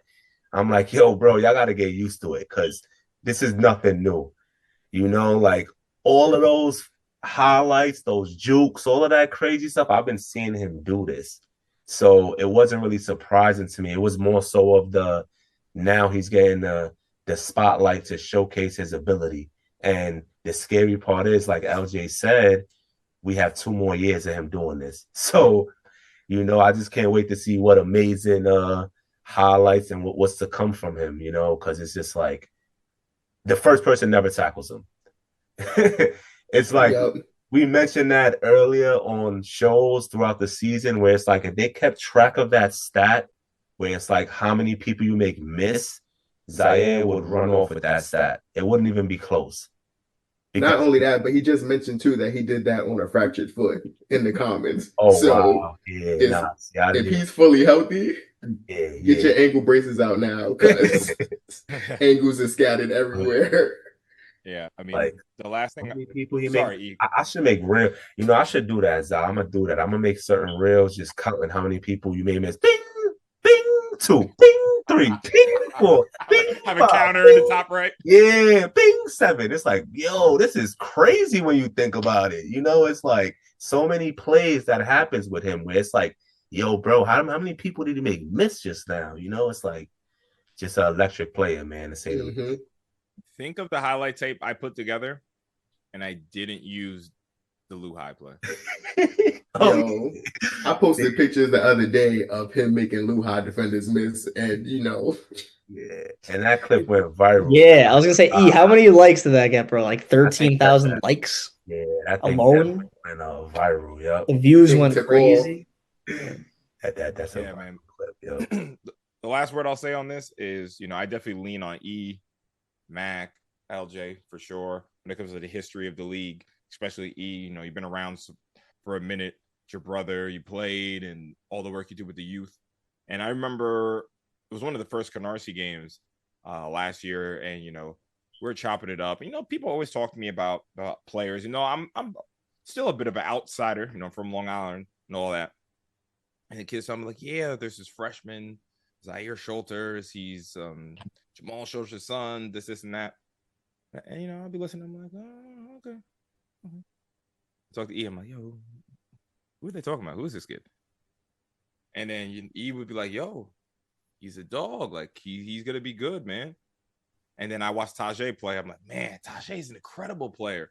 The E will be like, oh man, little brother could be better than him. Just wait. I'm like, Just I wait. remember last year, E, words to E, right? I be talking to you like, E, what are you talking about? We gonna see. We gonna see, bro. Just give it some time, right? And where I want to give Zaire Schulters his flowers is that he did something that's very, very hard to do, and it's take the next step, is to improve. I know that might sound simple, but a lot of us, you see all of us here, we on a podcast. We're not in the NFL, right? So we stopped improving at one point. And I'm talking about taking one step. He leaped to the fifth step this year compared to last year. And that's so hard to do. And that is only through work and determination, man. You can talk about genes, he's a short this, da. He put that work in. So salute Zaire Schulters. Now, let me tell you something, guys. This last running back, word to everyone in this group, we have been talking about who this pick is going to be probably since December. Jared, am I telling a lie? Have we been talking about this pick since December? I was literally, like, I was going to say, no exaggeration. It's like, we were talking about it, and I mean, listen, the talent at this position, it's special. And it was so difficult, and we had a lot of conversations about it, that's for sure. A lot of phone calls. Yeah, whole time. Man. One last first team all city running back. Who is going to join those two dogs, boy? We're headed back to Sheepshead Bay, where Naeem Cooper had a spectacular senior season. And we'll start off with his matchup against Stuyvesant. He breaks the tackle here, now facing multiple defenders, and it won't matter for 22, as he's going to stay on his feet and then cut back to the middle of the field for one of the best touchdown runs we saw all season, as that came on Halloween night. And on this play here, Coop's going to go to the outside. He sees a defender, but he'll simply just blow by the defense, as the breakaway speed now on display for Naeem Cooper.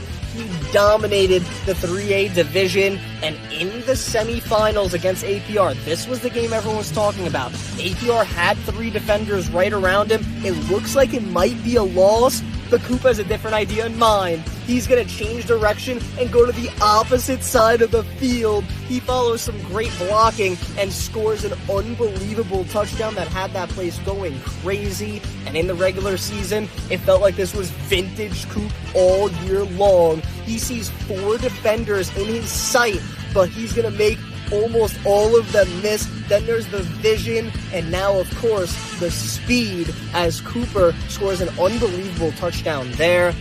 And in this same exact game, it's going to be Coop on a sweep. It looks like he's going to the outside, but he reads what is in front of him. He'll cut back to the inside, and Naeem Cooper doing Naeem Cooper things as he led FJM to an undefeated championship season. Cooper. Always compete. Everyone, clear the runway. DeAndre McFadden, take it away. Man, cool, man. What a dog. Been watching this guy since he was playing like 12U. The Brooklyn Steelers. Knew he was going to be a dog. To see what he was doing as a freshman, yeah, it was unbelievable. His senior season, we kind of put him all over the place. Most teams seen him in the backfield. We could put him at receiver, in the backfield, wherever. He's going to shine. He had a crazy season for people who saw, could make guys miss. Before, he was always kind of an outside runner. He developed his game He developed I his love that comment. Yeah. to run inside. Um, yeah, man. What a kid, what a dog. I'm glad to see him go out the way he did. He had to overcome a lot of obstacles, missed most of his junior year. And I'm glad he really put the time and effort in to get what he had to get done to really shine for a senior season. LJ, man. I know we got a long night, so I don't want to hold everybody up, but Coop did everything that he was supposed to do. Coop was, the MVP of the 3A, in my opinion. He missed some games, some due to injury and stuff like that. And I can only imagine his numbers if he would have played in those games. So I would just want to say, again, congrats to Coach Mack for utilizing Coop and getting the most out of his abilities. The game versus APR, I think he had like 207 yards and 2 touchdowns in the first half. Like, like, bro, take Coop to D1 and get him out of here. All right. Like that's all I gotta say about Coop, man. He's a dog. Shout outs to him. Yeah, guys, listen. I will keep it moving if you guys don't mind. Unless No, absolutely. Yeah, let's keep moving. Yeah. I know it is getting a little late. That's my apologies. That's really on me for starting it a bit late. But Naeem Cooper, man. I mean, Jesus. That list, I mean, I'm just gonna put this list on it just one more time. I mean, a Quadair Gomez, an Ahmed Torre, Jaden White, Derek Betances, Mekhi Negrom, 5 touchdowns in the quarterfinals. These are incredible plays. I see a couple people saying in the chat, man, like this list, dog after dog after dog after dog. Speaking on that, I'll throw it to my guy G. Actually, no. E, have you done though? Have you talked about a list yet? Yeah. Yep. The first Everybody time. talked about a list, right? The G. He wasn't on the call. G wasn't on it. All right, so I was right. I mean, G wasn't. Yeah, G might have one of the better categories too. Yeah, we got a special group of guys here. When I look all through this list, I'm gonna just start off with the Paul Richmond man, Kasim Cromwell, Mr. Do It All. Well, he's throwing passes for his team, breaking tackles, running 30, 40 yards downfield, making plays on defense. These are some true studs. We got Raekwon Daniels from 2A champions at Bryant, throwing passes, blocking for guys, doing whatever it takes. We got Jacob Reed from Sheepshead Bay, led the league in sacks. Anytime he got the ball on offense, made big plays. Jaden Melendez, a new guy at Curtis, came in, dominated his role. He had limited touches, but when he got the ball, even in the playoffs, he made big plays. Honestly, Justice Murray, I don't think I have to say too much about that guy. Michael G from the Patrides, he was a do-it-all guy in the 1A division. If guys don't know who he is, I'm sure his tape speaks for itself because he has plenty of interceptions, touchdowns, a whole bunch of things every time that guy's on the field. It's just a great group of guys when I look through this list, guys that do everything for their team, whether it's making a block, scoring a touchdown in the receiving game, running the ball, whatever coach asks, these guys tend to get it done. So this is a great list. Some studs on here for real. Let me tell you something about this list, man. Let me look at it one more time because listen, y'all. Be thankful for this list. Because these boys would have taken a lot of your spots. I can't lie to you. These players can probably be first team either side of the ball they play. This is how high level these guys are, man. It's unfortunate it's only 2 on this list. Maybe it is harder to make this list than be a brain surgeon. Ed, you were on to something. Can't lie. He wasn't on the song. You were on to something. Let's see who is regarded as the best athlete in NYC. One of the most entertaining athletes in all of New York City.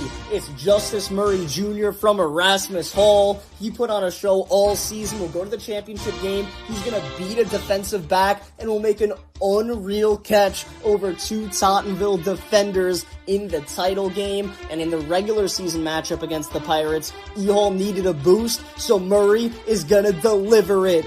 5 defenders around him, but the vision, the speed, and the playmaking ability was just too much all season long, as Murray was a difference maker in this game against Tottenville. As the championship, he played unbelievable. He bobbled a snap in the Wildcat, but he'll beat multiple defenders to get in the end zone there. And in this game against Lincoln, Murray's going to run a short route, but this is where he's so dangerous. You give him open field, he hesitates and will burst past multiple defenders for the touchdown, and he'll do something similar here against Curtis. A short pass from Kendu Brown, and Justice, too much green grass in front of him. He's headed to the house, as nobody in this 4A division had an answer for Justice Murray.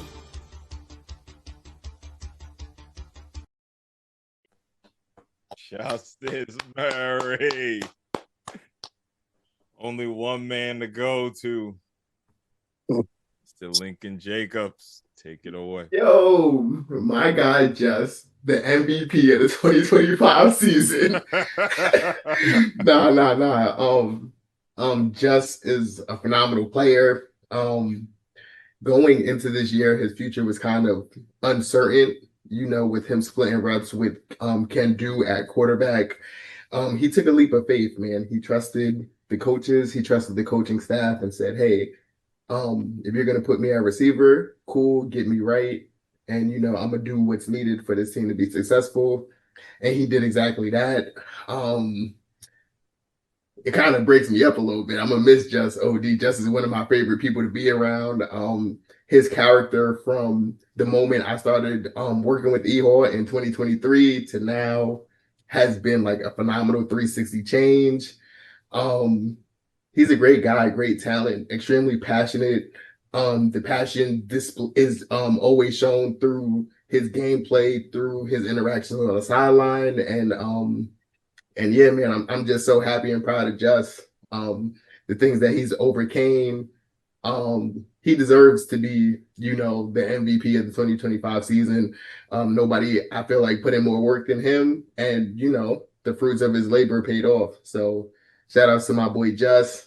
Love you, and good luck at U Albany. I think Just is already on campus as well at U Albany. So, Jared, again, I always have to go to you. You watch a lot of football.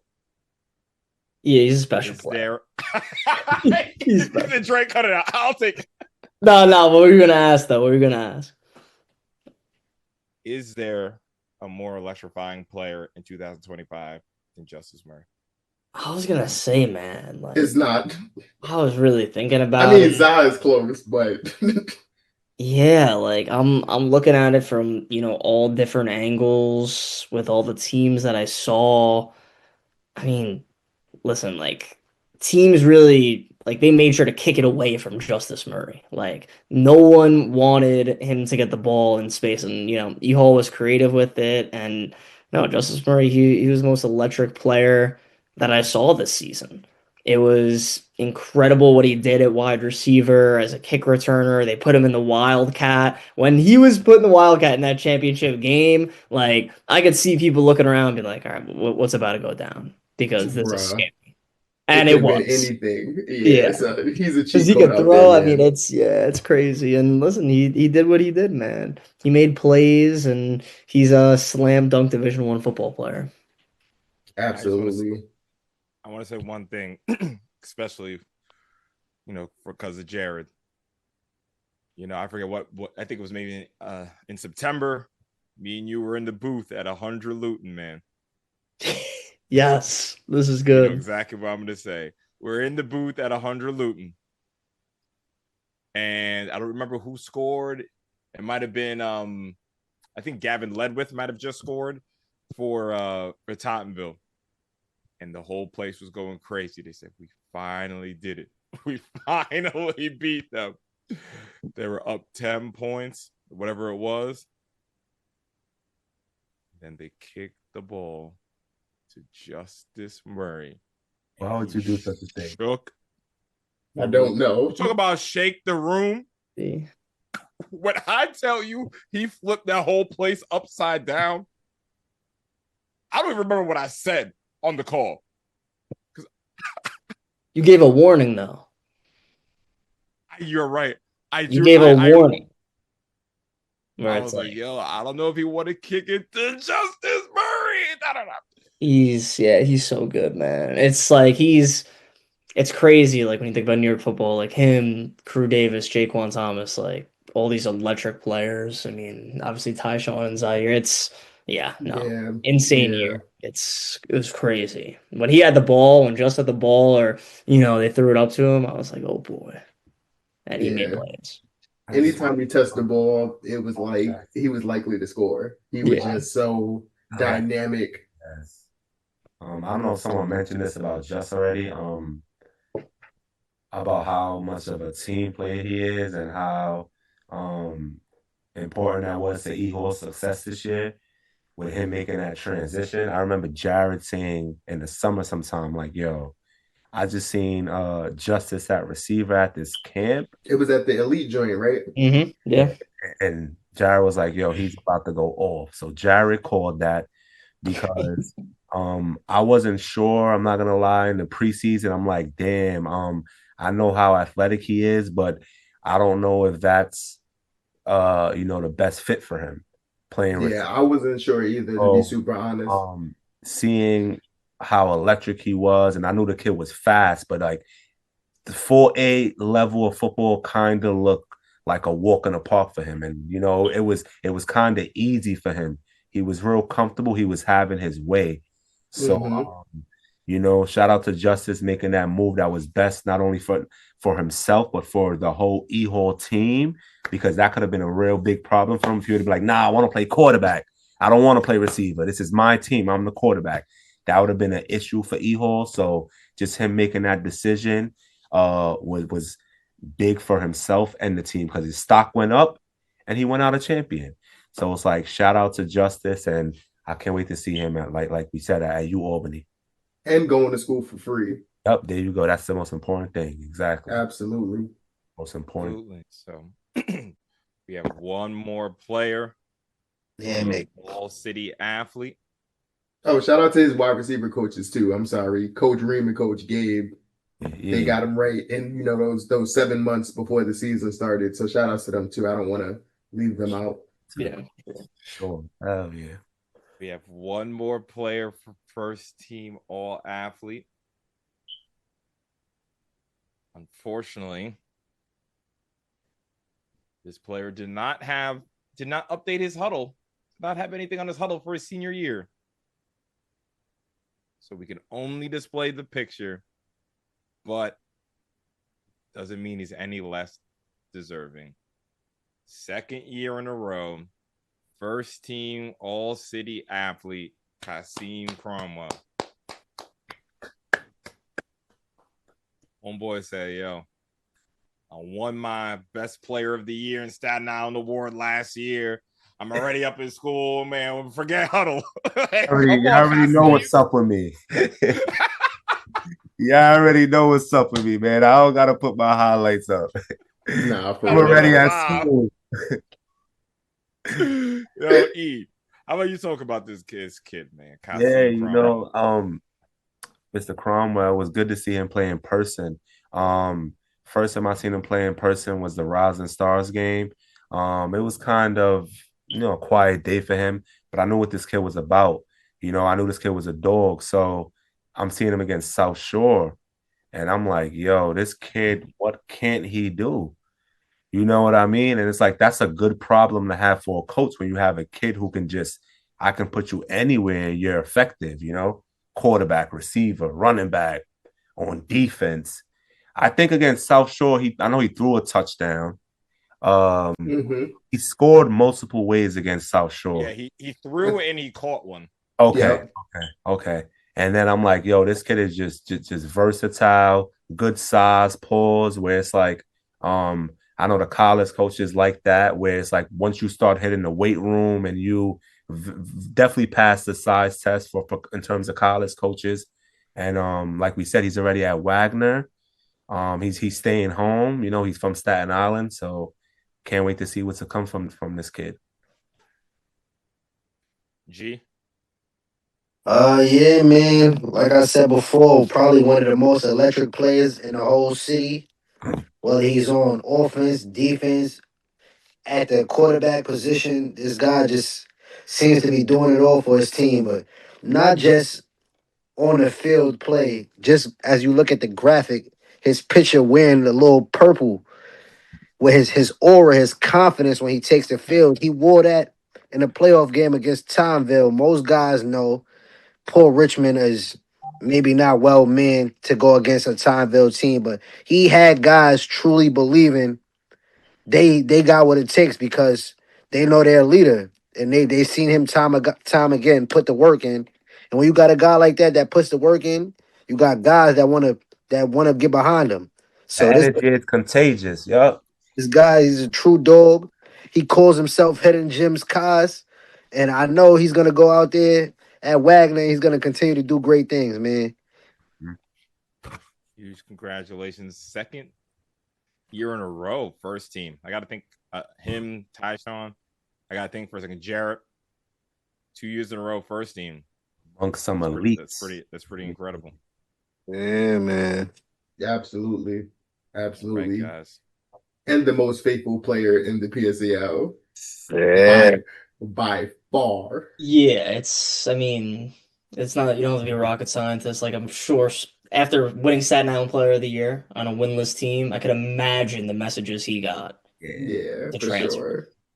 And if he would have went anywhere else, He said, I ain't going nowhere. I bring my guys here. Yeah, I'm going to the playoffs this year. And- For my and that's senior year. real. He did that. That's that's for sure. real. And you got to respect that for sure. All right, guys. Last position of the night. I know it's Whew. been a long night. We made it. We made it. Yo, like At the quarterbacks. I guess I'm the only one who hasn't gone through each player. But what a group of signal callers. And when I look at this group, I really, really look at a league that's improving. You know, you have some players here who can really throw the ball. You see how the offenses are really developing, you know. You have someone like Coach Wheeler, Coach Legree. By the way, shout out Coach Legree. Best of luck. word. You have Major. Tottenville OC opening up the playbook. Eagle Academy. 2 quarterbacks? 2? That's unheard of. That's unheard of to have 2 who legitimately earned a right to be nominated amongst these other players.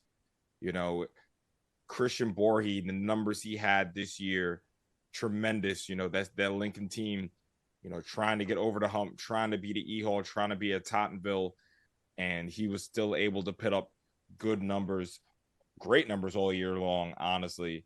You look at Manny, literally carrying that APR team, against Mac and FJM. Down 18-0. He was the one able to punch it into the end zone. I think it was like a 12-yard, 15-yard QB dive, constantly calling his own number, showing, how good of a player he is. And we saw that boy, Cole Scanlon. I mean, shout out to Ezra Josie because, Cole got a chance to showcase himself.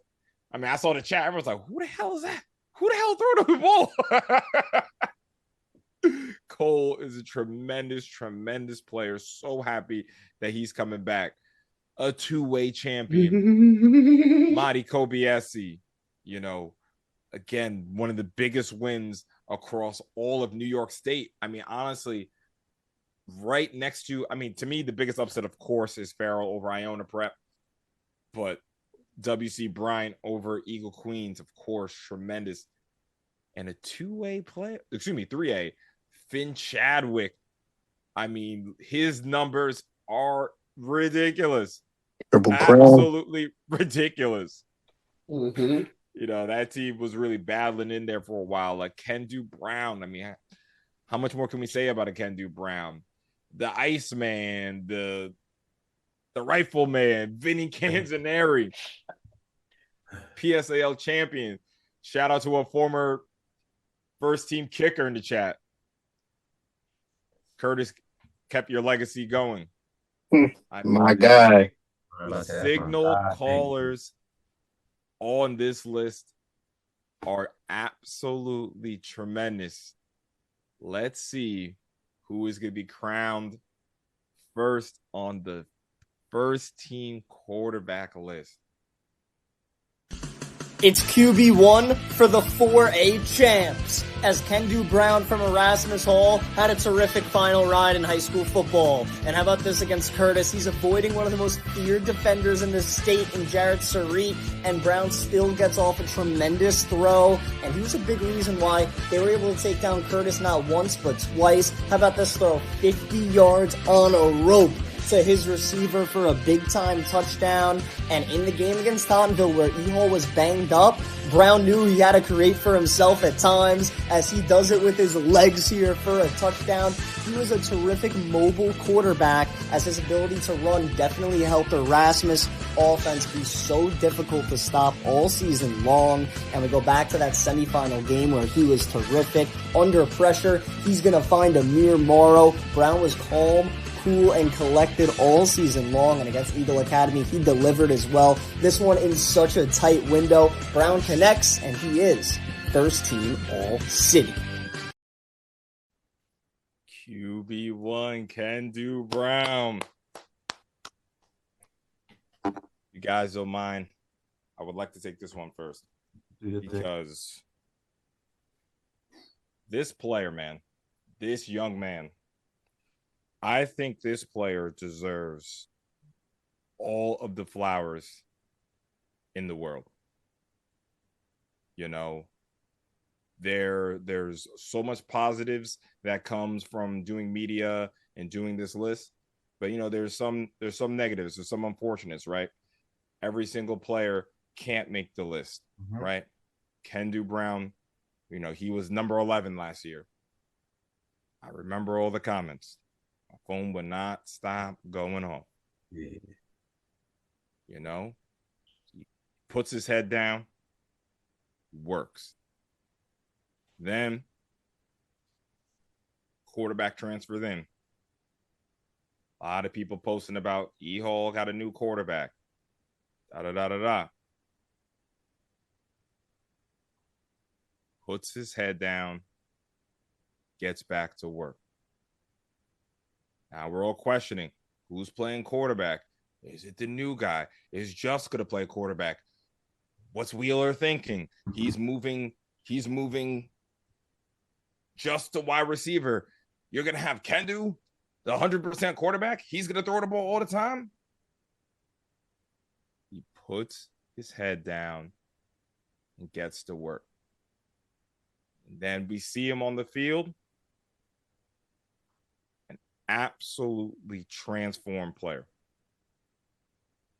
Nothing to do, of course, better mechanics, but his confidence in himself, confidence in his ability, faith in his coaches, and just fearlessness. Watching Kendu Brown was a player who was fearless. He was always under control. You've heard me say this before. He knew when to push the ball down the field. He knew when to tuck it and run. He knew when to take his little 3 yards. He knew when it's time to get the ball to Just Murray. He knew when he was just always in control of the game. And if us media people want to come up here and talk, make a list and stuff like that, we have to give flowers to players who persevere, who take the criticism. Being the quarterback of the Erasmus Hall Dutchman, a legendary coach, Danny Lamberg, and you lose, You're the one who is the quarterback of the team who broke the streak. And then you have the perseverance to come back and win a chip. Flowers to you, my boy. LJ. Shout out my boy Du Shiesty. You know, he really came in and stole the game away. You know, he's developed immensely from last year. I felt like he kind of regressed his sophomore year to junior year, but you know, I felt like his junior year he got back to basics. And what I think was really the change for him was he embraced being a leader. I think the EHOR coaching staff, Coach Wheeler, Coach Lambert, they empowered him to feel like a leader. They gave him input, or they allowed him to give input on certain situations, certain plays, certain situations that only made him more confident. And I think it reflected in his game. Can do is probably, you know, one of the hardest working people on the team. And Can do is, you know, it clicked for him this year, you know, and I don't think there was a game to where I could say Can do could have performed better in. And yeah, man, Can do was phenomenal this season. Can do earns himself a lot of money. And yeah, I'm looking forward to Wednesday and signing day for Can do. Mac, player you've watched for a long time. Man, can do, man. Off the field, just an amazing person. Cool dude. Played 7-on-7 for us 3-4 years. Got to travel with him. Just super relaxed. To see his high school career, amazing. 2-time champion. Had a great senior season. Battled so many obstacles. There was rumors: is he leaving? Is he staying? Is he leaving? Is he staying? He stuck it out, saw it through, trusting the coaching staff, which is huge, and that goes to who he is as a person. That speaks a lot on his character, which is amazing, man. I can't wait to see who he signs with on signing day on Wednesday. It'll be a great feeling to see him. I think he really deserves it, and hats off to him, man. Absolutely, man. So Can do Brown, congratulations, man. You deserve it.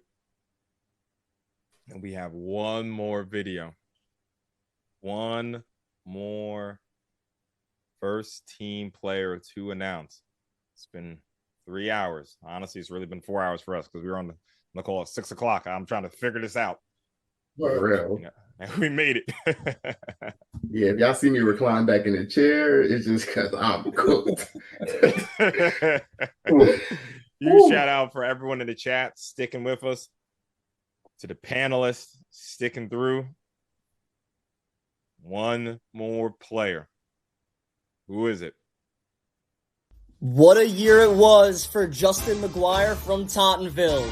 He was a 4-year starter for the Pirates, but during his final season is where he stepped up the most. He avoids 2 Erasmus defenders and finds Nick Constantino downfield for the long touchdown. And in all these big games, McGuire stepped up and delivered. In their regular season win against E-Hall, he was phenomenal. How about this one? 4 Dutchman defenders surrounding his receiver. McGuire drops it in, and against Eagle Academy, he's going to scramble outside, avoiding defenders, and throws it to his receiver, staying in bounds for the touchdown. He was great in all these victories, and against Lincoln, you see the legs. McGuire shows he can throw it on the run. This time he takes it himself, and he's going to get past multiple Lincoln defenders for a first down. McGuire was excellent against some of the best defenses in all of New York City.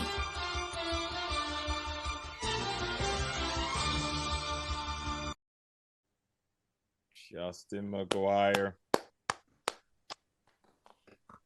Want to go to E first because we talk on camera, off camera a whole lot about this player, development, the improvement. Yes. Take it away, E. I seen a huge jump from Justin this year. Definitely with his legs. I feel like this season he was showing that I can get out of there. I can be productive with my legs when needed. Um, that was the most obvious part of his game that I noticed in his senior year was him scrambling and making timely, smart decisions to pick up first downs when he running with the football. Um, Throwing the football very efficient, especially with the long ball. Threw some very good passes this year, but I feel like Justin McGuire stepped up to the challenge this year, and he definitely had a very productive senior year, and he also falls into that category of the players who we've been watching since they were freshmen. This guy's a 4-year starter. Also a guy who's been definitely played in some very big games. Um, Definitely been put in that fire and made plays, man. So um, I don't know if he plans on playing college football on the next level. That's actually a good question, but a very stellar, solid high school career for Justin McGuire. G. Yeah, like E said, with the development standpoint, when you really look at the Tomville Pirates from last year to this year, yeah, maybe they brought in a little 1-2 pieces, but the key to their success was really Justin taking that leap. Well, I'm not gonna say he didn't have that leap already because I'm sure he's been working, but the coaching staff giving him the keys to the offense. It was just a whole different scheme. The offense flowed better with him under control, whether it was him throwing the ball at Constantino, him taking off when he knew he had to, or him just doing whatever he had to do being the leader he was this season.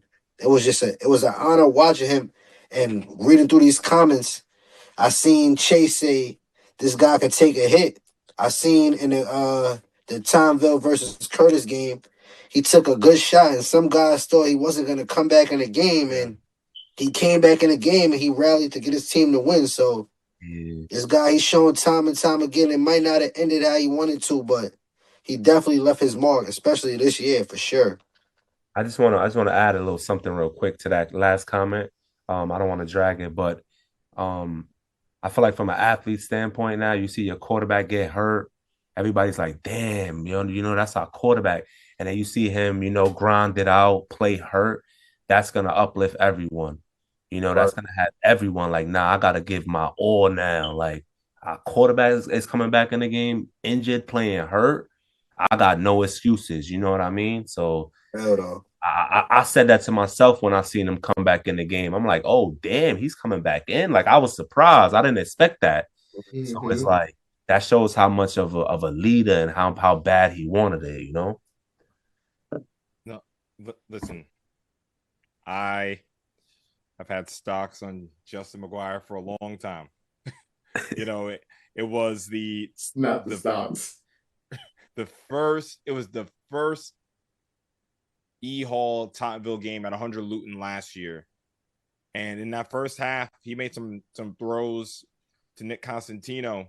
And what I say to you guys in the chat, I always say that it doesn't take that much evidence to see the level of a player, in my opinion. And I understand the numbers weren't there for Justin McGuire last year, but I saw a couple of those throws and I was like, he has it. I see that this kid has it. And when I interviewed Coach Neville, he said, yo, when Justin was in 8th grade, 7th, 8th grade playing youth football, he was a dog. He was doing everything. Literally, he was Mr. Unstoppable. And this year, I really want him to capture that again. And he absolutely did it. Player of the year in Staten Island. I know there's a lot of front runners. You have Kevin Gum, you have the Moy twins, Tyshawn Bent. But I really think that Justin McGuire has a case. He's been tremendous all season long. Of course, they didn't the season didn't end with the fairy tale ending that they wanted. But to see a player improve that much from year to year is just tremendous. So huge flowers and tremendous career to Justin McGuire. And a tremendous show to us, man. People are asking about the second team. We're going to throw it on. And we'll do some quick words. Anyone can jump in and talk about the second team. So we're going to throw on the second team defense first. So here's the list. If I take a quick look, I'm seeing the sack leader, Peter Jean Baptiste, Kashawn Shipman, what a player he was. Nick Acosta, the soul of that defense. Shiloh Burgess, LeBron Hicks, Beatty Joyce. Ooh, what a player with Beatty Joyce, man. From last year to this year, just incredible. Mac, any words on this? Nah, yeah, man. These guys, solid group, man. I'm looking at LeBron Hicks. LeBron is amazing DB. Joseph Beto, I think he led the league, all divisions, and interceptions.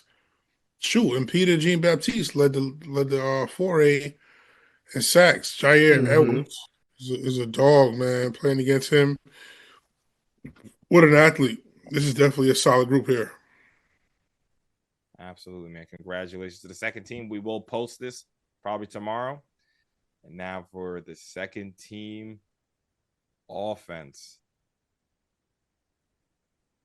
This was a tight list to make, man. I see someone like Kassir right on the list. Juju, of course. Josiah Brown. I mean, oh my God. When I was doing my voting for Josiah Brown on that first team, it was literally like 0.2 percentage points he didn't make the first team. Yeah. It was for me. It was hard not to give it to Just, obviously, with me seeing the type of year that he had, and then Kasim, obviously playing quarterback, receiver, running back, defense, like it's just, and like he had Port Richmond literally on his entire back, like like the entirety of his back. So it was kind of hard for me to leave him off, but Carrot is going to be, probably the best athlete in the city next year. He produced positively on both offense and defense, from having, super huge hits to, to long touchdown catches and runs. So yeah, I look forward to seeing Carrot next year as well. I think Carrot will be going into his senior year too. So I can't wait to see what that looks like for him. Yeah, man. And one player I do want to shout out is Derek Betances, man. I mean, Jared, just how about some words on Derek Betances? Yeah, special player. I mean, special high school career with what he did at JFK. And listen, he had a great junior season. But senior year, when you lose those big linemen in front of you, you have the hardest schedule, arguably, in New York City. And to do that, it's big time. Absolutely. Guys, it's been a long night. Yo, you guys really my brothers on here, man. I really appreciate y'all for real, man. For sure. We appreciate you the same way back, bro. You know that. Yeah. Oh, and somebody said that that Jaden Brooks missed this list.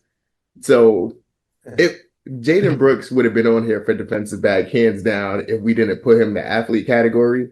The reason he was in the athlete category is because so I think he started playing receiver maybe like week 3 of the in-league regular season, and he scored a touchdown in every game that he played wide receiver in. So, that's why he was in the athlete category. Obviously, it was a little bit stacked for him. Oh, wait, did I reveal something? Did you play? No, you didn't. Everything was posted. Oh, because the athletes was in the offensive graphic, right? Yeah. Okay, cool. So yeah. So like I was saying that, it was a little bit stacked for him, but JB would definitely be like a first team DB if he didn't play receiver at any point this season. So that's the JB story. I hear you. I mean, the thing I always say about lists, it's easy to say, I should have been on it. I should have been on it. But go message the person that you're going to take off the list. Don't message me. Message the person that you think you should take their spot. No, Listen, for sure. Guys, quick round the horn. Mac, final words on the football season, man. You're on mute. Great season, man. I think the PSAL as a whole is moving in a very good direction. Of course, we have, our strides to take as a league, but have some amazing athletes playing. I think next season is going to be a unique season, one that is very different from the past decade. And that's going to be a sight to see. I think that's going to be good for the league. Proud of these kids, especially the kids that really, really take it serious and that train all year round and prepare for this game. Hats off to you guys. It's not easy. Keep grinding. Have that passion, man. Jarrett. Yeah, special year. It's great that we got to highlight all these players, celebrate another successful All City show. Thank you to all for tuning in, all you guys for being here, and us kind of putting this together. It was great. And September can't come soon enough, honestly. LJ. This season was phenomenal, man. It was exciting at every turn. Games that we didn't expect to be premiere ended up being premiere. And yeah, man, I'm just looking forward to, figuring out what we as a team can put our heads together to do next year. The goal is always to expand and grow and continue to, elevate what we do and elevate the culture of New York City. And, throughout this time of not having any football, it gives us a lot of time to put our heads together and figure out new and better ways to improve what we do here, but also, things that we can contribute to the PSAL to make it overall a better product overall. So thanks to everybody who tuned in. Super long show, but I enjoyed it. I hope you guys enjoyed it too. For the guys that didn't make any lists, just use it as motivation to get better. It's not us glazing, it's not us hating. We obviously want to see the entire city win as a whole. So congratulations to the people that did win. And like I said, if you didn't, use it as motivation to improve your craft and be better next year. G. Yeah, man. Just a tremendous year that we had. Looking forward to continue shedding a light on our great state of football with my brothers here as we continue to do what we do.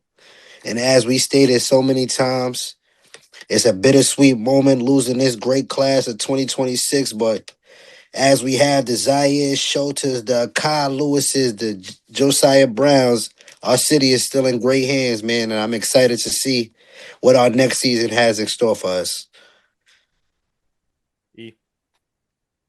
Just my brothers mentioned, man, an exciting season.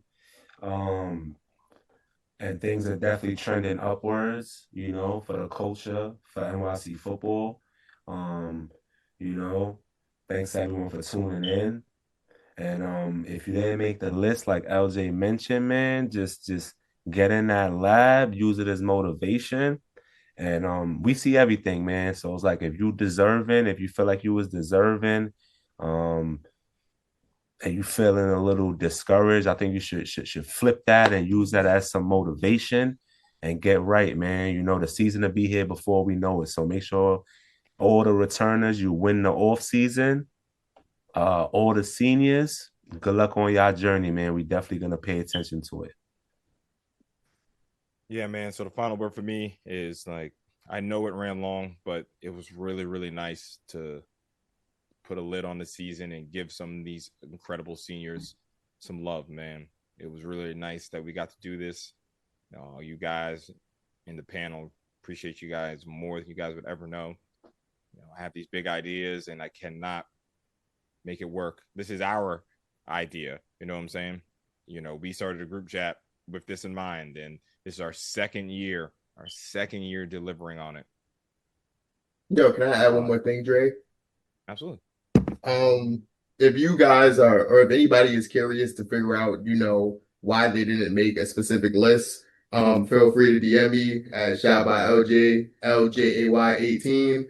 I'm glad to tell you, what I looked at or what I saw when I looked at your film. I'm glad to tell you about moments that I was around for that I feel like, maybe held you back from being on this list. So we see other people like, oh, like this list is trash because I didn't make the list.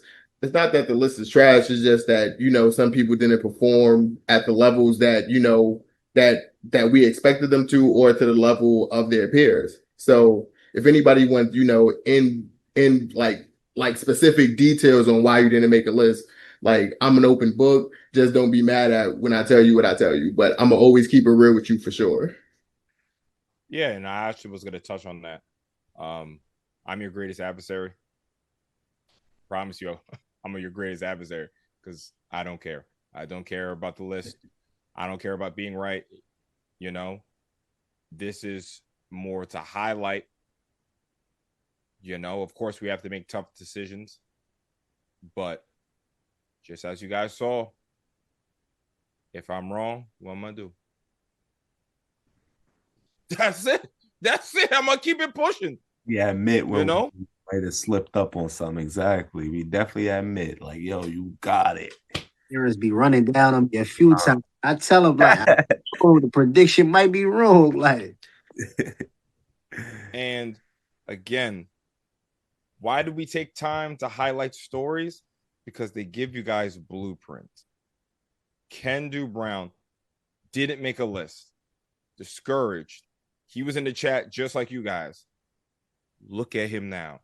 What did LJ say? He made himself a lot of money. You know what I'm saying? So this is how it goes in life, If I always say this, if we're able to add 1% of encouragement for you guys, 1% because we cover the game, 1% because you didn't make a list, 1% because you didn't make Max All-Star game, 1% because you didn't make TYJ's highlight, we'll take it. We grown men. Mm-hmm. Don't act crazy, but we grown men. You can, we're not gonna cry from your criticism, because at the end of the day, we all put in a lot of extra work. We all got things going on. LJ got a baby crying in the background. We up till 11 in the morning. You know what I'm saying? Like, we know we're certified. We know the work we put in. So we're not gonna cry about no list. We're not gonna cry about someone being upset they're not on the list, because we know the work we put in for everybody. Mm-hmm. And it's just fun at the end of the day. It's just football. Yeah. All right. Guys, love to everybody in the chat. To me, this is the official end of the 2025 football season. Don't remind me. Love and safety to everybody. Listen, I'm working stream tomorrow, so y'all go see me. Peace and he gonna come out with a video tomorrow, so you the go see season me. to be here before we know it, man. And the season to be here before we know it. Yes. Yo, I just want to say that I need to be on the first episode of NYC Football Talk next year, because we'll talk about it offline, fellas. But I love y'all and I appreciate y'all. Thank you for having me a part of this, for real. Have a Love love. you guys.